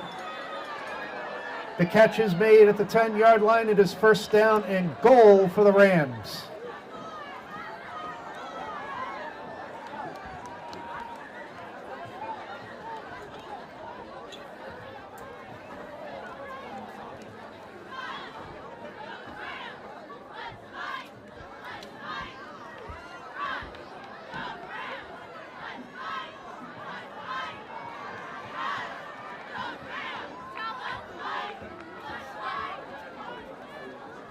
What? DiMiranda rolling right. Under pressure, going to get tackled. Don DiMiranda with the carry.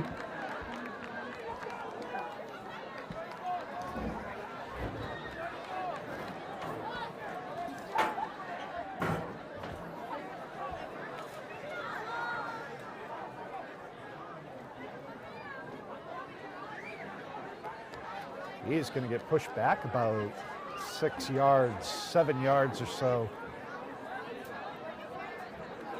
7-yard loss on the play. It's going to be second down and goal from the Wareham 17.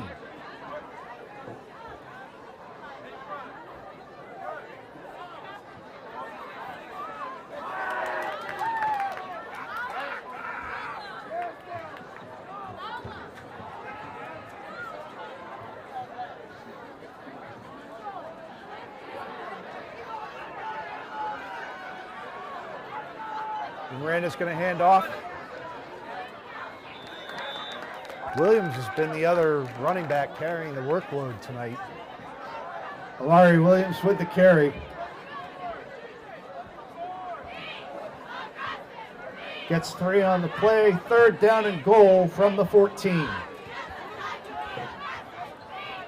Defense has got to play clean here. Can't have any penalties. They had 2 pass interference calls go against them tonight. We've had an unsportsmanlike penalty go against them tonight. Roughing the passer go against them tonight. All in this second half, largely. One of the pass interferences was in the first quarter.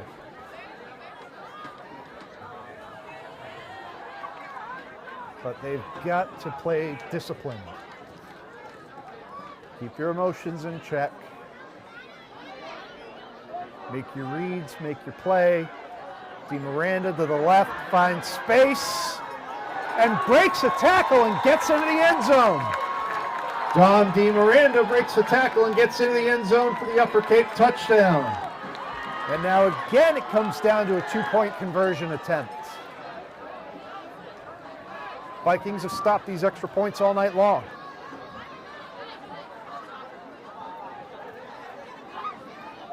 Miranda again does the damage on the ground. That's his second rushing touchdown of the night.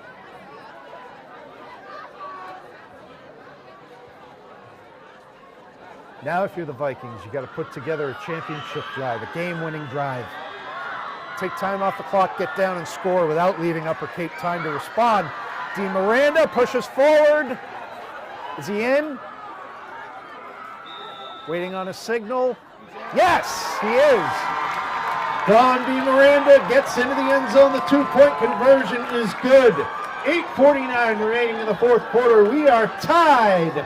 Wareham 26, Rams 26. We are tied with 8:49 to go in the fourth.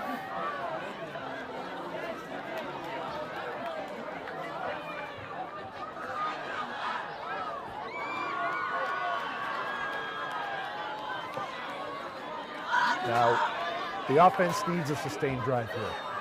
They put a sustained drive together, they're going to make it really hard for Upper Cape to answer, but they need points. That's the big thing. You do not want to give the ball back to Upper Cape with anything except a lead. Upper Cape has not led at all tonight, and as of right now, they just pulled even at 26.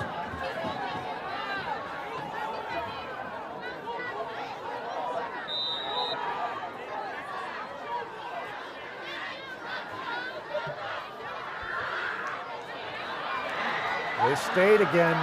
They stayed away from Medeiros again. This is Roy. Upper Cape kickoff is returned by Freddie Roy. Tackle is made at the 36-yard line. Wareham takes over, first down and 10.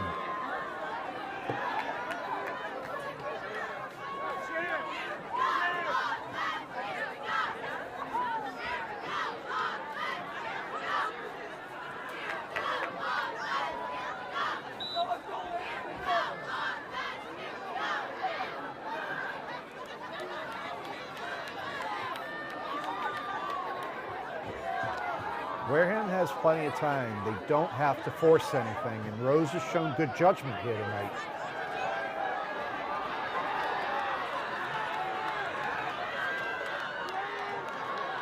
I'd like to see him mix it up, maybe get Key in the run. This is going to be a designed option for Mari Rose, who's going to plow ahead. And they're going to mark him. Going to mark it stopped. we're going to have an injury. We got an injury. And that is not someone the Rams want to see hurt. Because that's Williams right now on the turf. That's not good. He's holding the knee.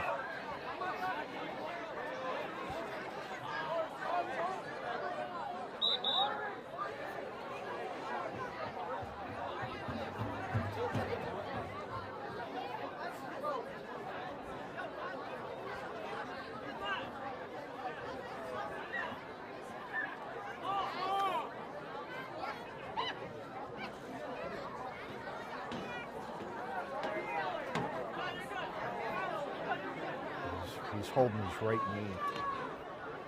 I don't know if that was a contact injury or not, but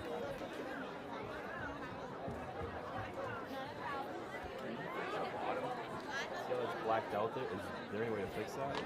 Yeah, because that's why I'm not doing down distance. Oh, you can get off? Yeah. So for example, watch.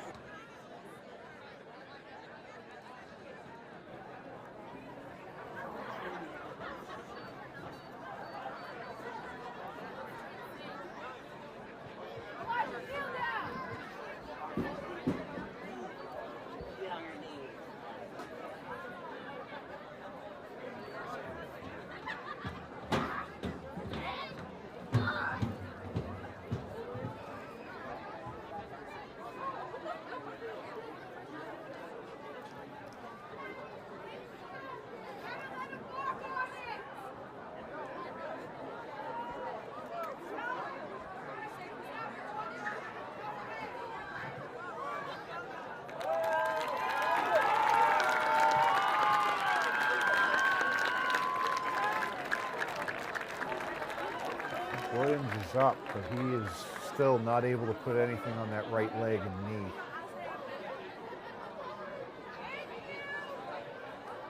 And he's going to be helped to the sideline. That is not what you want to see.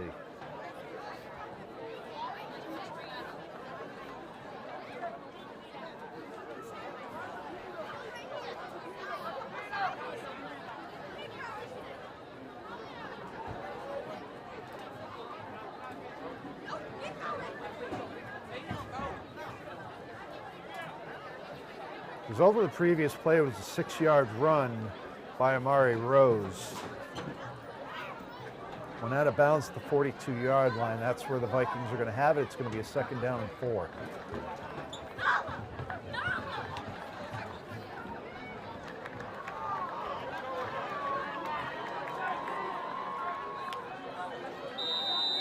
Now, as we mentioned on that last offensive series, you know, Williams has been the other big offensive piece for the Rams here tonight besides Dean Miranda, especially on the ground.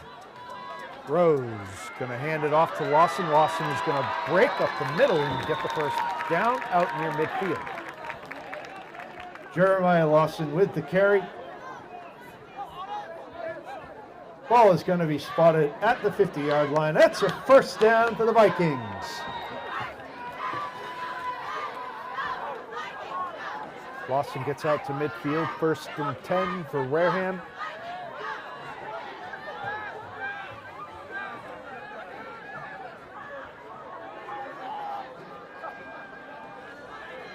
Quick pass to the near side. There's the speed of Medeiros.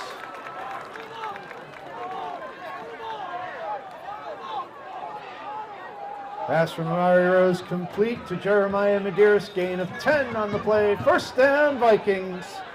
Vikings are pushing up the tempo a little bit. I'd be careful. I think they're trying to keep the defense off balance. But like I said, you don't want to leave too much time for Upper Cape to respond on the back end of things. Lawson, left side, pushing forward. Going to get about 6 on the play. Jeremiah Lawson with the carry. It's a gain of 6 down to the Upper Cape 34-yard line. 2nd and 4.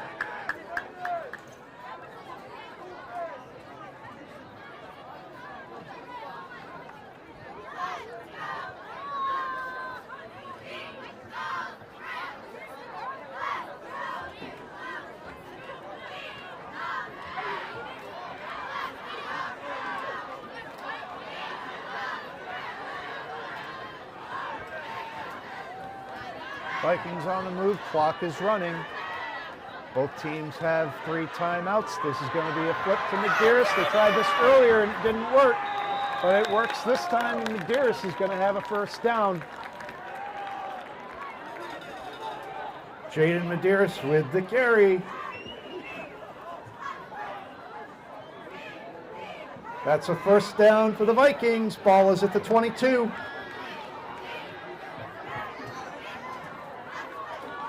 Vikings have got it going. Hand off to Lawson, straight up the middle.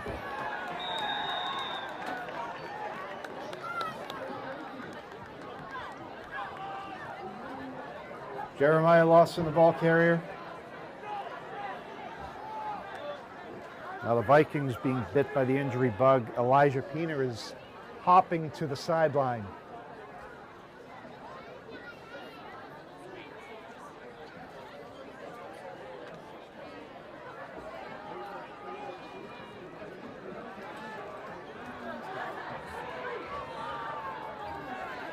Now one of their receivers out of the game.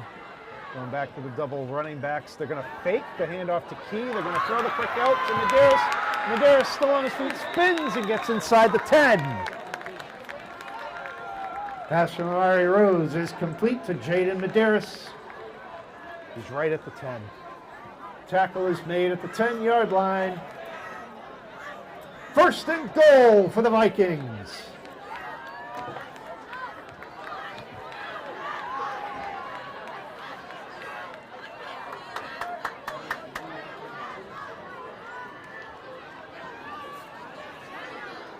And the clock is running, which is important. This is what I talked about. Don't give Upper Cape a lot of time on the back end of things to try to answer whatever you get to do here. But you do need to punch it in. But you're in a goal-to-go situation. You're at the 10. Now it's the Vikings that are taking an awful lot of time in the huddle. And it looks like, there it is. Rose calls the timeout. Timeout call by the Vikings. That's their first timeout of the second half.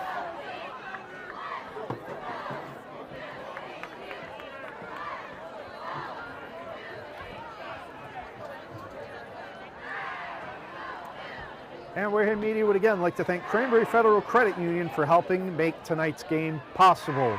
They are a proud hometown sponsor of Wareham Vikings football, located on Cranberry Highway across from the District Court, so please, for all of your financial needs in the future, consider Cranberry Federal Credit Union. And if you are interested in underwriting a Wareham Media sports game, contact Christian Fernandez at christian@warehamtv.org, or you can call 508-273-2340, extension 2.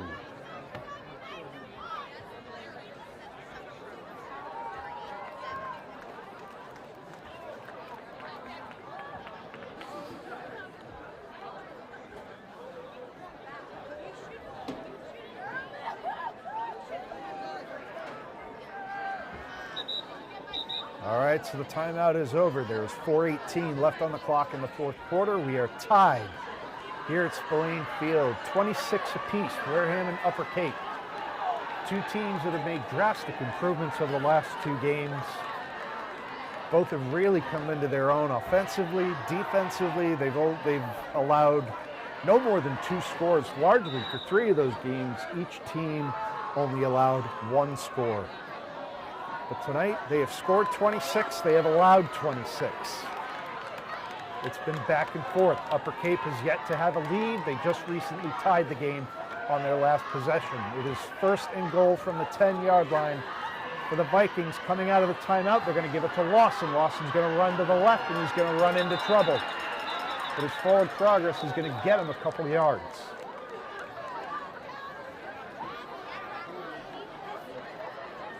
Jeremiah Lawson with the carry. Gain of 1 on the play to the 9. It's second and goal.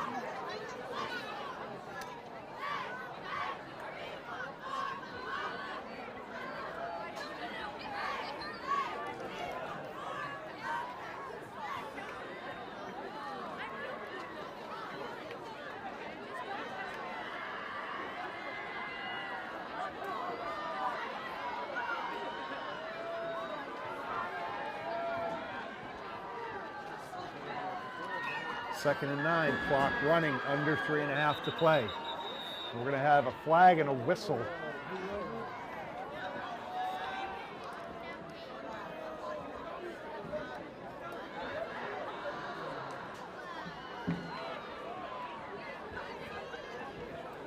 You got to see which way this goes, because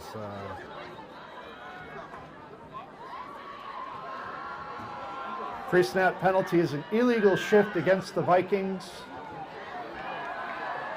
Now this should be a 5-yard penalty, but the last 5-yarder, it got moved more than that. But this one looks like it is 5. It's out to the 14. Penalty moves the ball to the 14-yard line. It is 2nd and goal. Yeah, that one definitely a 5-yarder. We went from the 9 to the 14. Rose throws to the right. That's complete. Jaden Madeira still on his feet, spinning away from defenders, cutting back to the middle of the field. Gets down to around the 8-yard line, maybe the 7. Pass is complete to Jaden Medeiros.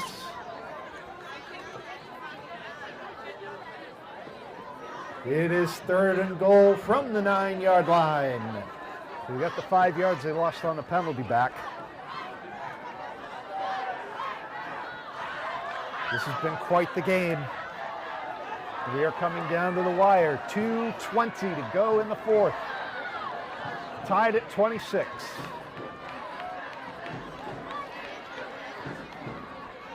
Lawson. The defense did a good job closing off that hole. There was a space there, but the defense closed it right off. Jeremiah Lawson with the carry.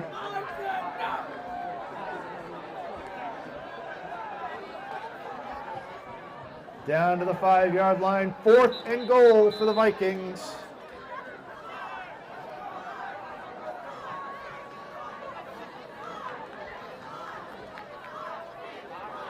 Who called it?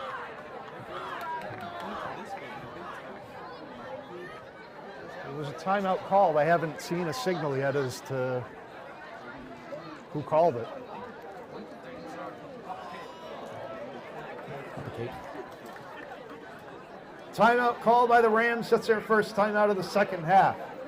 Comes at a critical junction as they're going to be facing a 4th and 5 with 1:49 to go in the 4th, and we are tied at 26. The Vikings have done a good job. They haven't left a lot of time, but if they don't get in, they're going to turn it over. And then Upper Cape will have less than 2 minutes. And 90 yards or more to go to take the lead.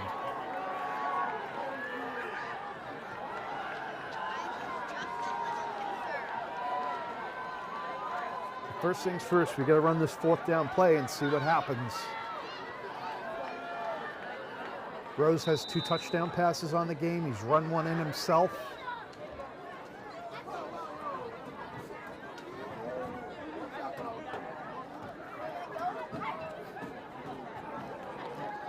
Lawson scored the 4th. For a nice long run. That's how we opened up the 4th quarter.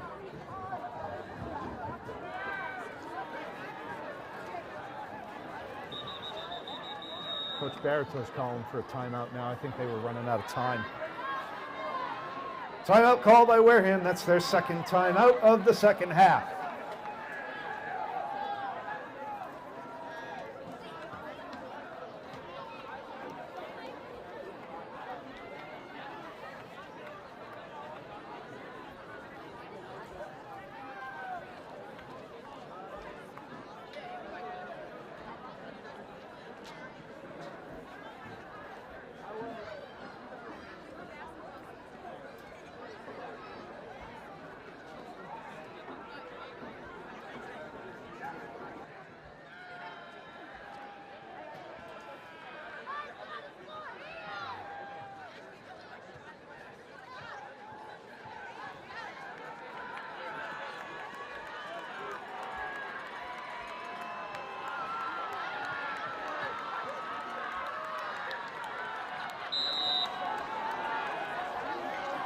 Okay, here we go.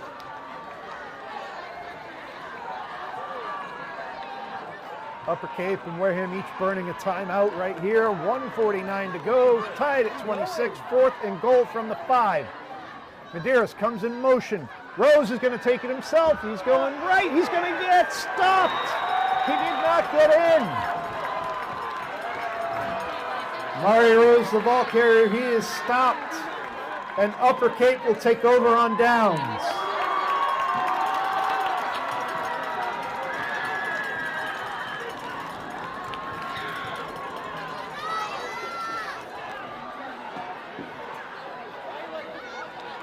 They stopped him at the 1-yard line. So here's the challenge for Upper Cape.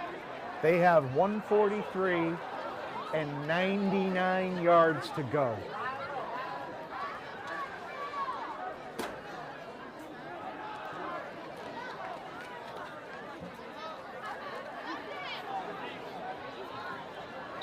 The other thing you have to keep in mind is Upper Cape needs to be very careful, especially when they're that close to the goal line, because a safety would put Wareham ahead.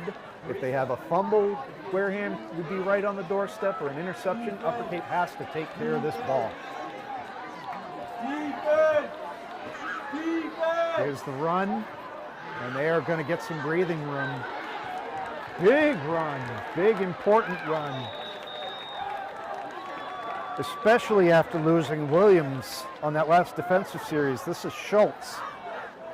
Devin Schultz with the carry. Gets 9 on the play out to the 10-yard line. It is 2nd and 1.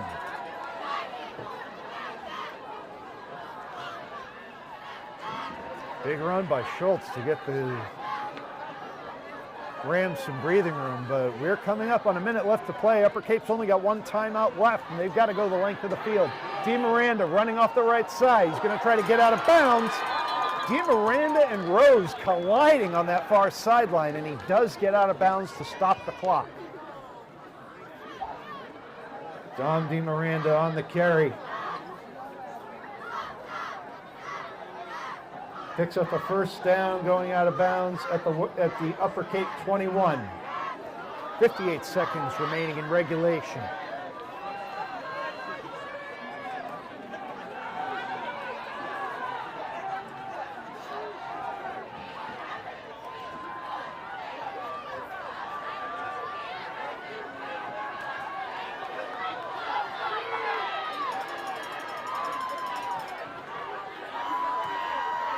Miranda hands off. That's Tucker plowing ahead. Got the first down, still on his feet. Now they're going to blow it dead. Austin Tucker with the carry. Picks up a first down for the Rams. Ball is on the Upper Cape 35-yard line. Clock still running. 45 seconds to go in the 4th. And we've got a timeout called.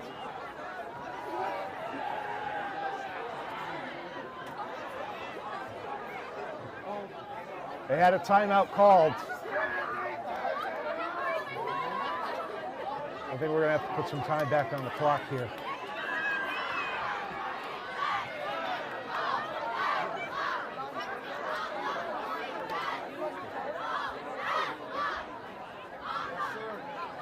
Timeout called by the Rams. It's their 3rd and final timeout of the 2nd half. And it came with 49 seconds remaining. The timeout was called.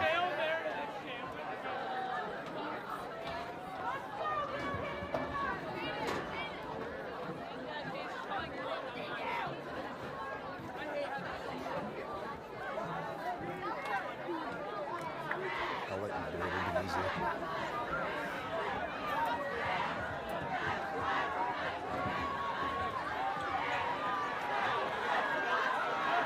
Upper Cape's out of timeouts. 49 seconds to go. 65 more yards. DeMiranda's trying to go to the right. Vikings have got to keep him in bounds, but he gets out.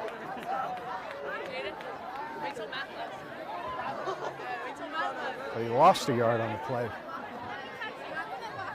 Dom DeMiranda on the carry, forced out of bounds after a loss on the play. Back to the 34-yard line, 2nd and 11. The bigger deal is you stop the clock with 43 seconds. I can hear you. Can you hear me?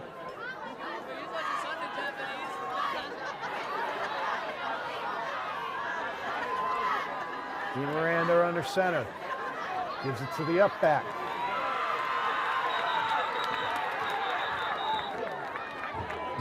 Devin Schultz with the carry. Schultz gets 3 back. Gain of 3 on the play.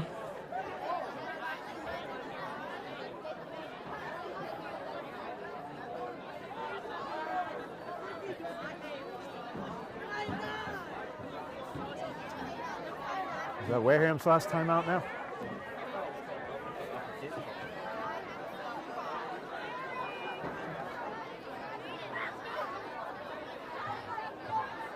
Got a timeout called, I believe, by the Warehams. I think both teams are out of timeouts now.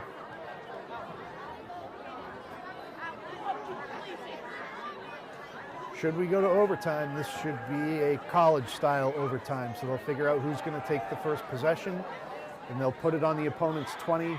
The loser of the coin toss, I think, gets to decide which end they're going to play on. And then it's basically back and forth until somebody wins. And the thing about that is, if the team that takes the first possession scores, the other team has the opportunity to match. We've seen the Vikings lose a game in overtime this year already. Actually, it was 3 weeks ago maybe. That pass is incomplete. He was looking for Tucker. The pass is incomplete, intended for Austin Tucker. It's going to be 4th down and 8.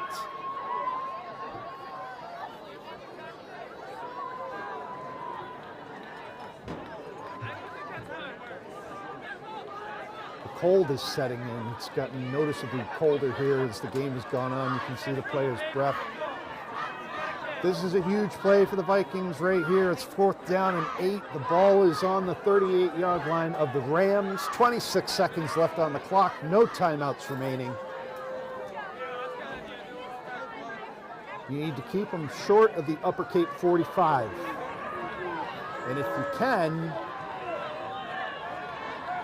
I'd say get them out of bounds because, well, the clock would stop for change of possession anyway. So just defend the 45-yard line. They're going to punt. Interesting, they punted, and that is going to come to a stop at the 30-yard line. So now the Vikings have 16 seconds and 70 yards to go. Ram punt is down at the Wareham 30-yard line. Vikings take over 1st down and 10.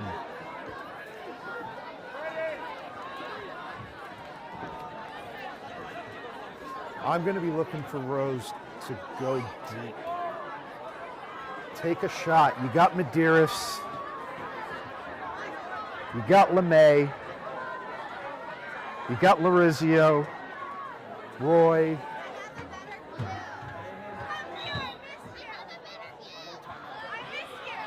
Wareham does have a timeout left.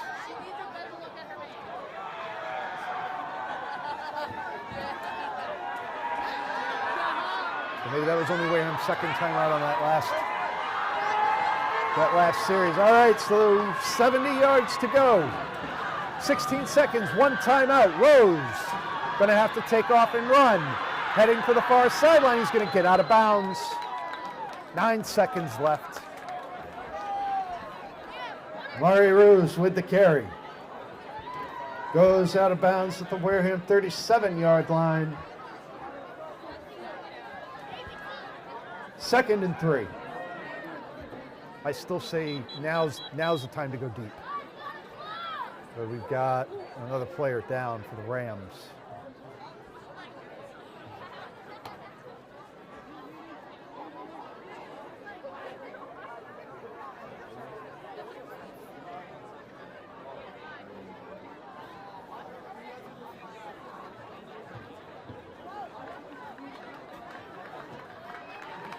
So I didn't even notice that Williams had come back into the game, but now he goes back out.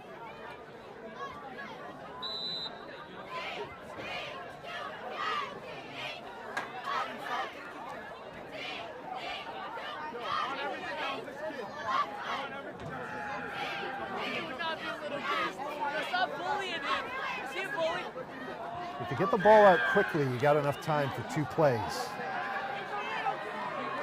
But I gotta think you're gonna see him go deep, and I am gonna be watching for Jaden Medeiros. His speed, his elusiveness, but they're gonna hand it off to Lawson. Lawson's gonna get up, get across the 50. Did he get out of bounds? Can we, Rose is calling for the timeout. Did he get it in before time expired? Thank you.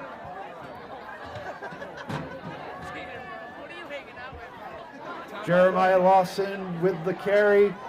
Timeout taken by the Vikings with 2 seconds remaining. First down for the Vikings at the Ram 49.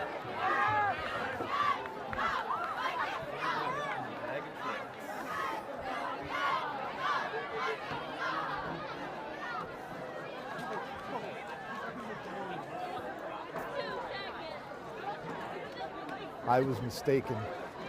There was some confusion with the officials too when timeouts were being called. Typically you'll see them signal either upfield or downfield, but they were kind of more pointing at the benches. But I received confirmation from the official in the booth that that was Wareham's final timeout. And at this point, it really won't matter anyways, because we're going to have 1 play left.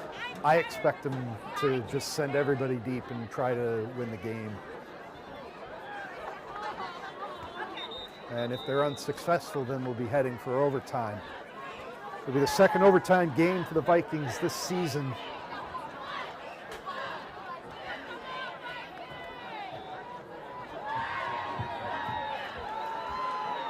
I'll tell you what, I'm having flashbacks now to the game last year, or the year before, where they threw a touchdown pass in the end zone as time expired that was eventually overturned, and the Vikings lost the game.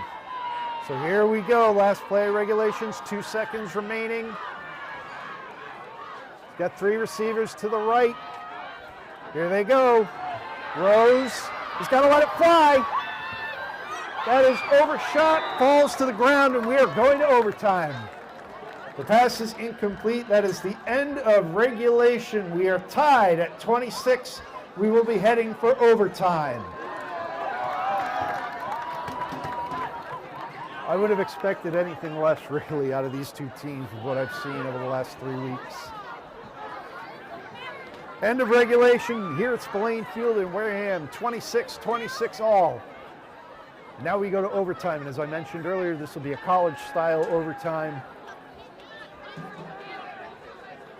First team will take possession. They'll set it up at the opponent's 20.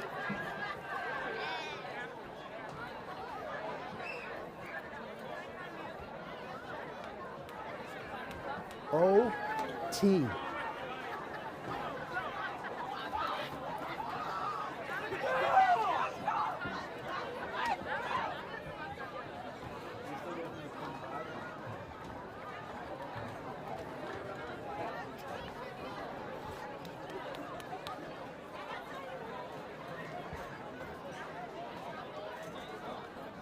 What's going on?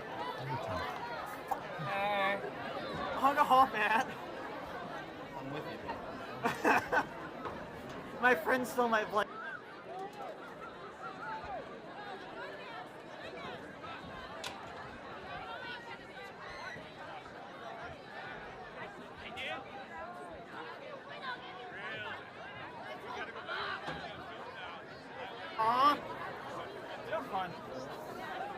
We direct your attention to midfield where the captains for both teams will meet for the overtime coin toss. So in this situation, I fully expect whoever wins the toss to take the first possession. Although the advantage to having your defense out there is you then know what you have to do after that possession's over.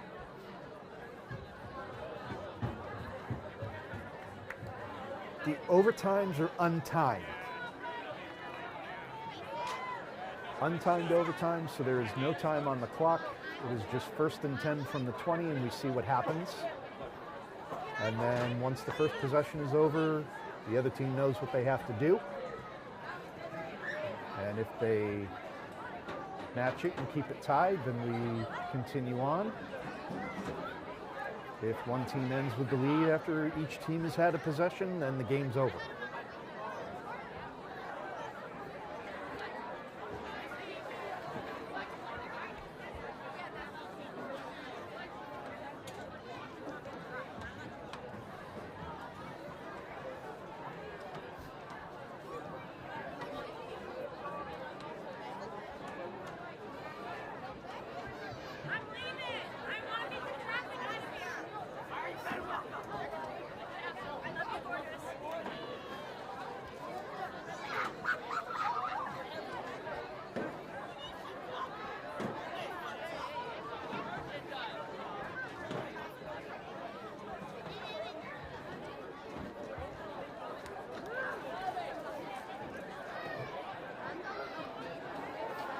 Get a decision.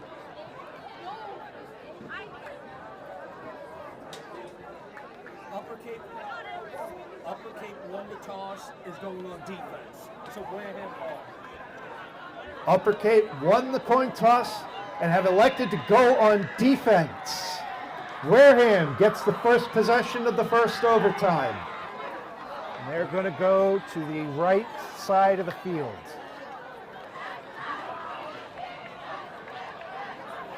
So Wareham offense up first. Like I said, Upper Cape electing to go on defense. That way they'll know what they have to do when the offensive possession is over. Now, we learned the rule earlier about you can't return the extra point. If there's an interception or a fumble, is it dead ball or can they return it? I think on a regular play they can return it. Okay. So I think, oh, they're not on the 20, they're on the 10. So it's just 1st and goal. Okay, all right. I thought they moved it out to the 20, but it's not. It's 1st and goal. They're on the 10. Shame on me. We had an overtime game a couple weeks ago, and I don't remember what happened. Handoff. I think that's Medeiros. Going to plow forward. Yep. Jaden Medeiros with the carry.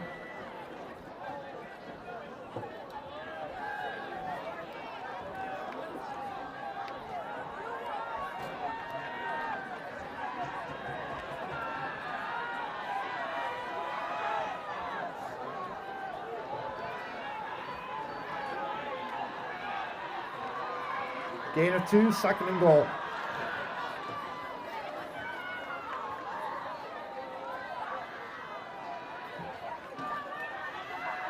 Lawson, left side. Able to push forward for a couple.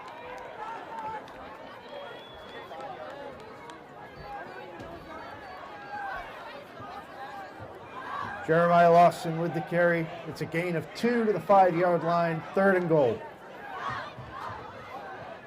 And remember, whatever happens, Upper Cape is guaranteed a possession and they will be on the opposing 10-yard line in a 1st and goal situation.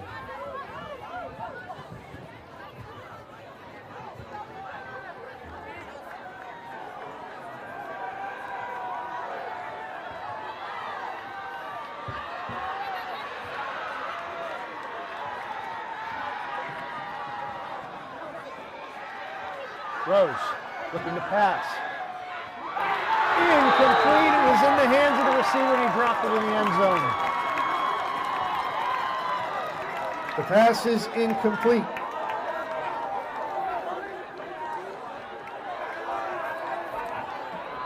Was intended for Donovan LeMay. It is 4th and goal from the 5.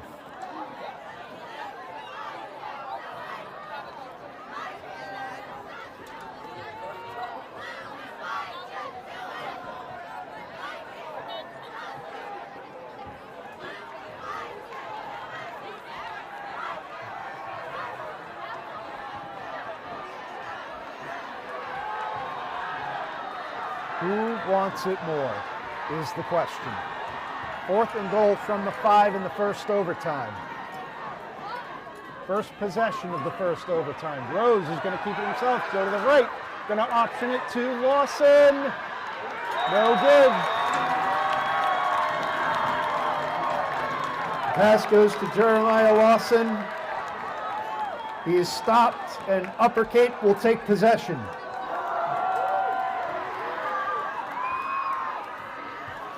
So here we go. Any score by Upper Cape wins the game. If they do not score, we go to a second overtime period.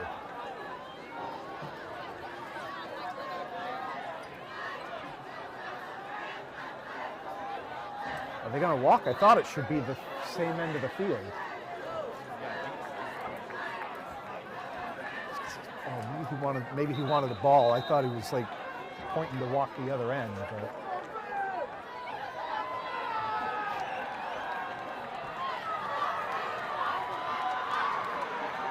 Upper Cape takes their possession of the overtime. 1st and goal from the 10.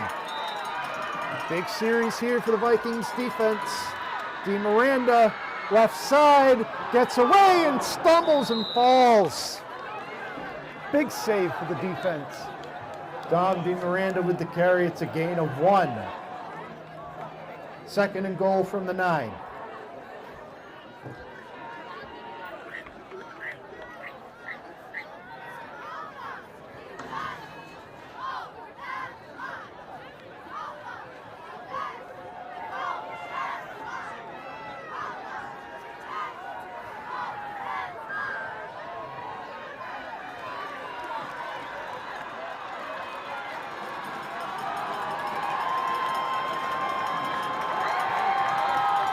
Under center. Another design quarterback run. And he's forced out of bounds after about a 2-yard loss. Don DeMiranda with the carry.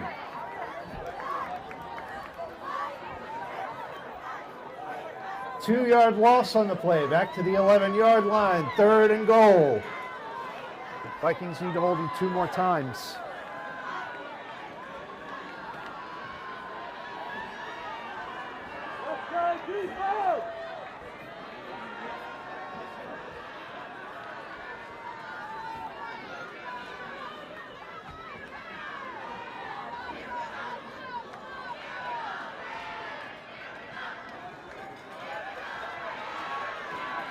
Vikings go on the road next week. You're going to see them here again on Wareham Media in 2 weeks on October 30th. DeMiranda hands off. Running back spinning around. You got to admire Mari Williams showing his toughness. He's back in the game after getting that knee banged up. Mari Williams with the carry. And this time there's a Viking player on the turf.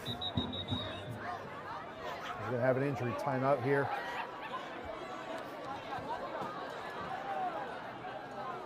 If they were forced to call an injury timeout, he should have to come off the field, I think.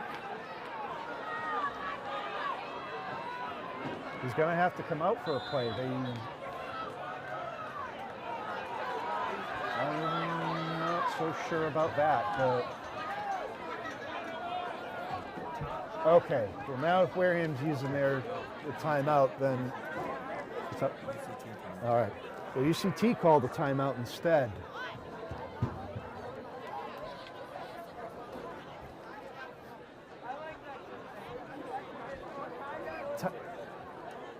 Yeah, the timeouts reset in overtime?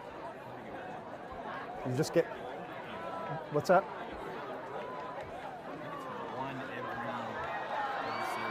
I think they do. I think they get 1 per overtime period, and then if we go to a second overtime, they're going to get another timeout. All right, timeout's over. It is 4th and goal. Big play here. Vikings need to stop to force the second overtime period. Oops.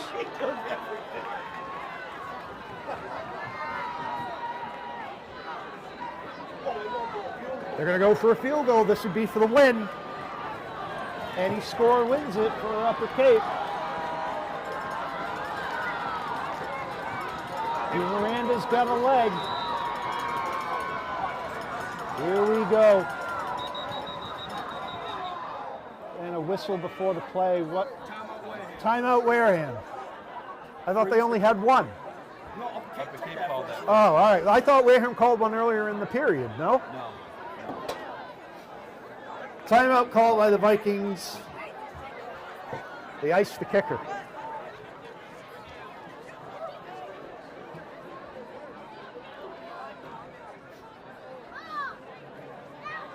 High drama here at Spillane Field. We are tied at 26 in the first overtime period.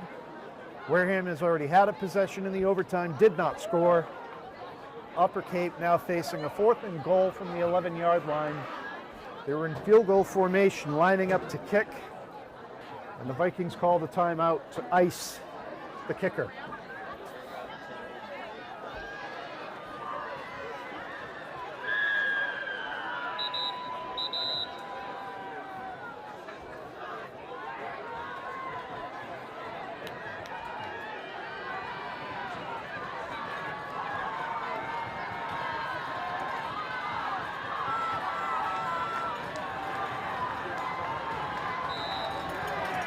Here we go.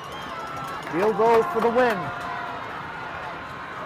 Snap, ball down, kick blocked. Come on, pick it up. Do they pick it up and return it? They got to pick it up. Here he goes up the side. He's going to be forced out of bounds. We're going to go to a second overtime. Kick is blocked.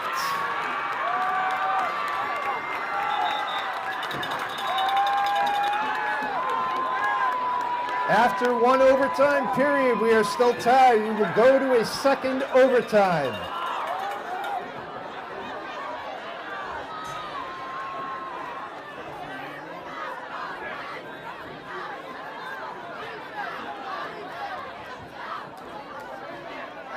Now Wareham's going to get possession again.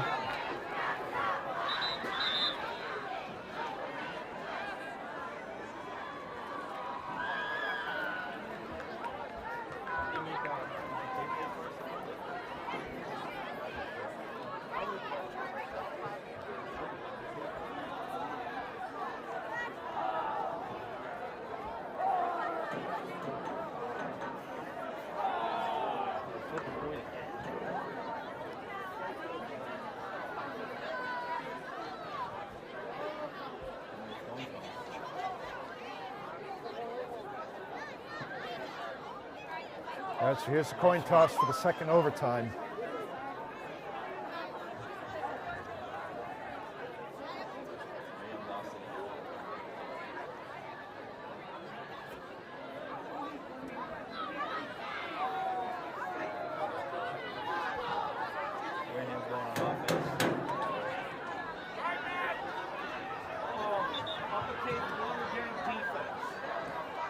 Upper Cape has won the coin toss for the second overtime, have elected to go on defense. Wareham takes the first possession of the second overtime. It will be 1st and goal for the Vikings from the 10.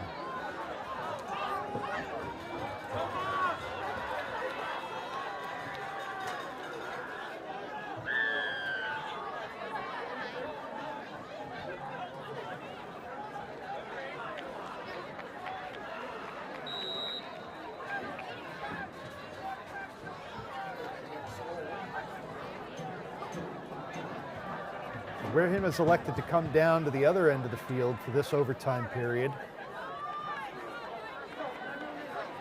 They went up to the right, now they're down at the left.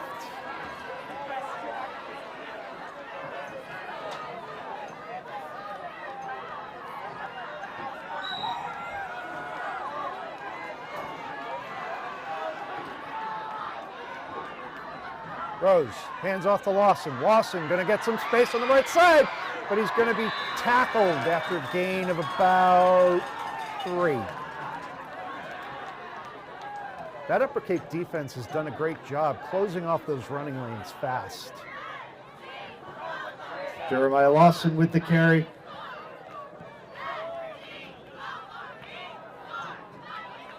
Gain of 3 on the play, down to the 7-yard line, 2nd and goal.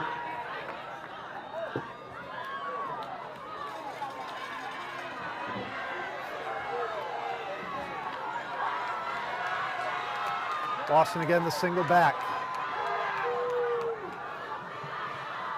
Lawson gets the call. Plowing forward.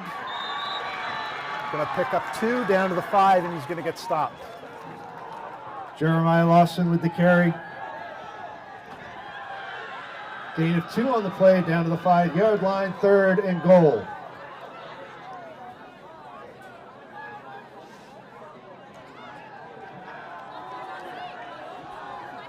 It's been so back and forth tonight. You really want to score if you're the Vikings, because you know eventually Upper Cape's just going to catch up with you. Upper Cape has not led at any point during this game. They have either trailed by 2 or have been tied.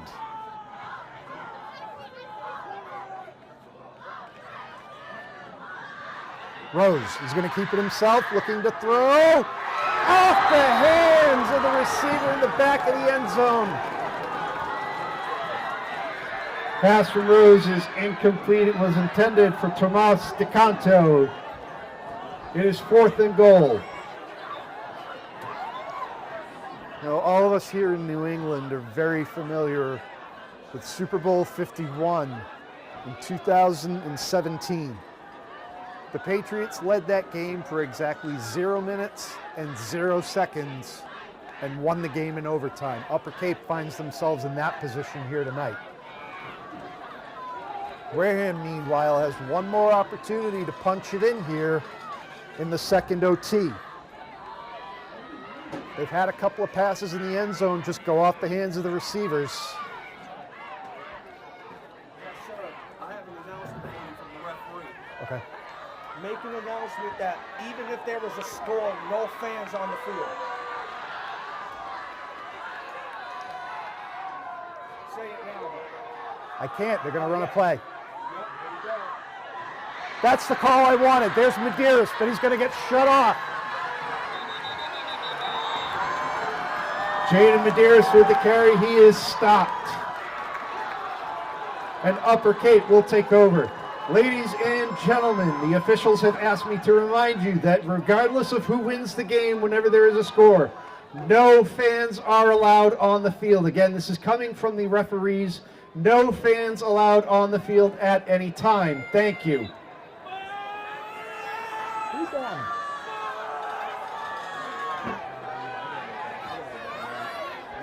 That's my wife. The one booing me right now, that's my wife.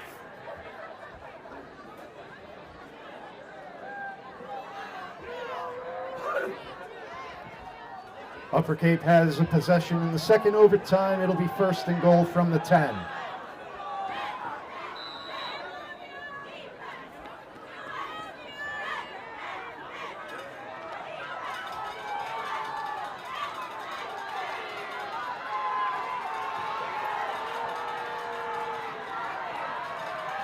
Moran is going to hand it off.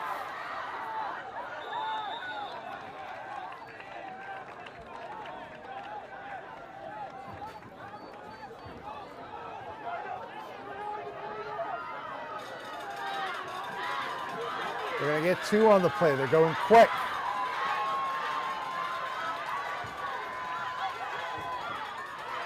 There was movement. Now let's see who it was on. It's a false start. That's going to be a benefit for the Vikings. It's a 5-yard penalty. Pre-snap penalty is false start against the Rams.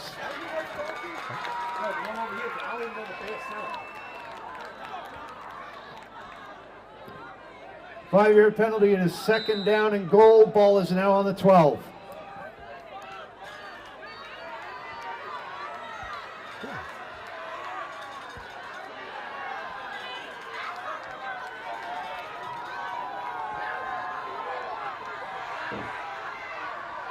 Second and goal play, still going, and he's going to be tackled down around the 1-yard line.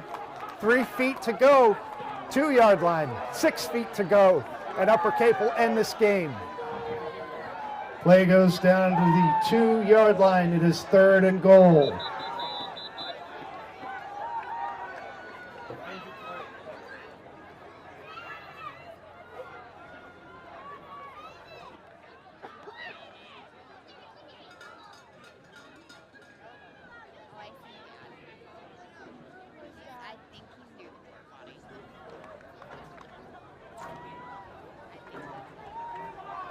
And it's Lawson. Jeremiah Lawson coming to the sideline. That's a big loss for the Vikings, especially if they get a stop here. They've got 2 shots. Timeout Wareham. Timeout called by the Vikings.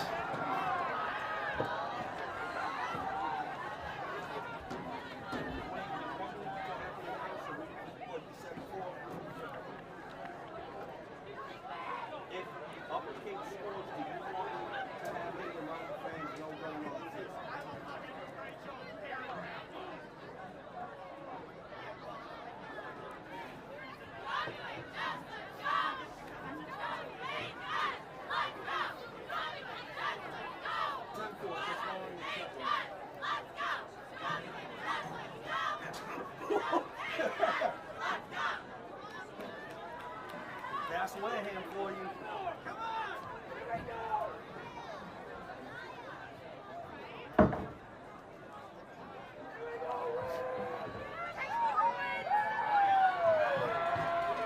Vikings need a big defensive stopper. Takeaway here on 3rd and goal from the 2-yard line. Upper Cape trying to punch it in and get their 3rd consecutive win under their new head coach. DeMiranda pushes forward. Is he in? Don DeMiranda with the score. Upper Cape wins in double overtime. Your final score, Upper Cape 32, Wareham 28. What a game. What a game. But in the end, it is too much for Don DeMiranda for the Vikings to overcome. DeMiranda, who did a lot of damage to the Vikings tonight through the air and on the ground, scores the game winner in overtime. And since the head coaching change, Upper Cape is undefeated and has now won 3 in a row. And not only that, but has taken over the 1st place position in the league.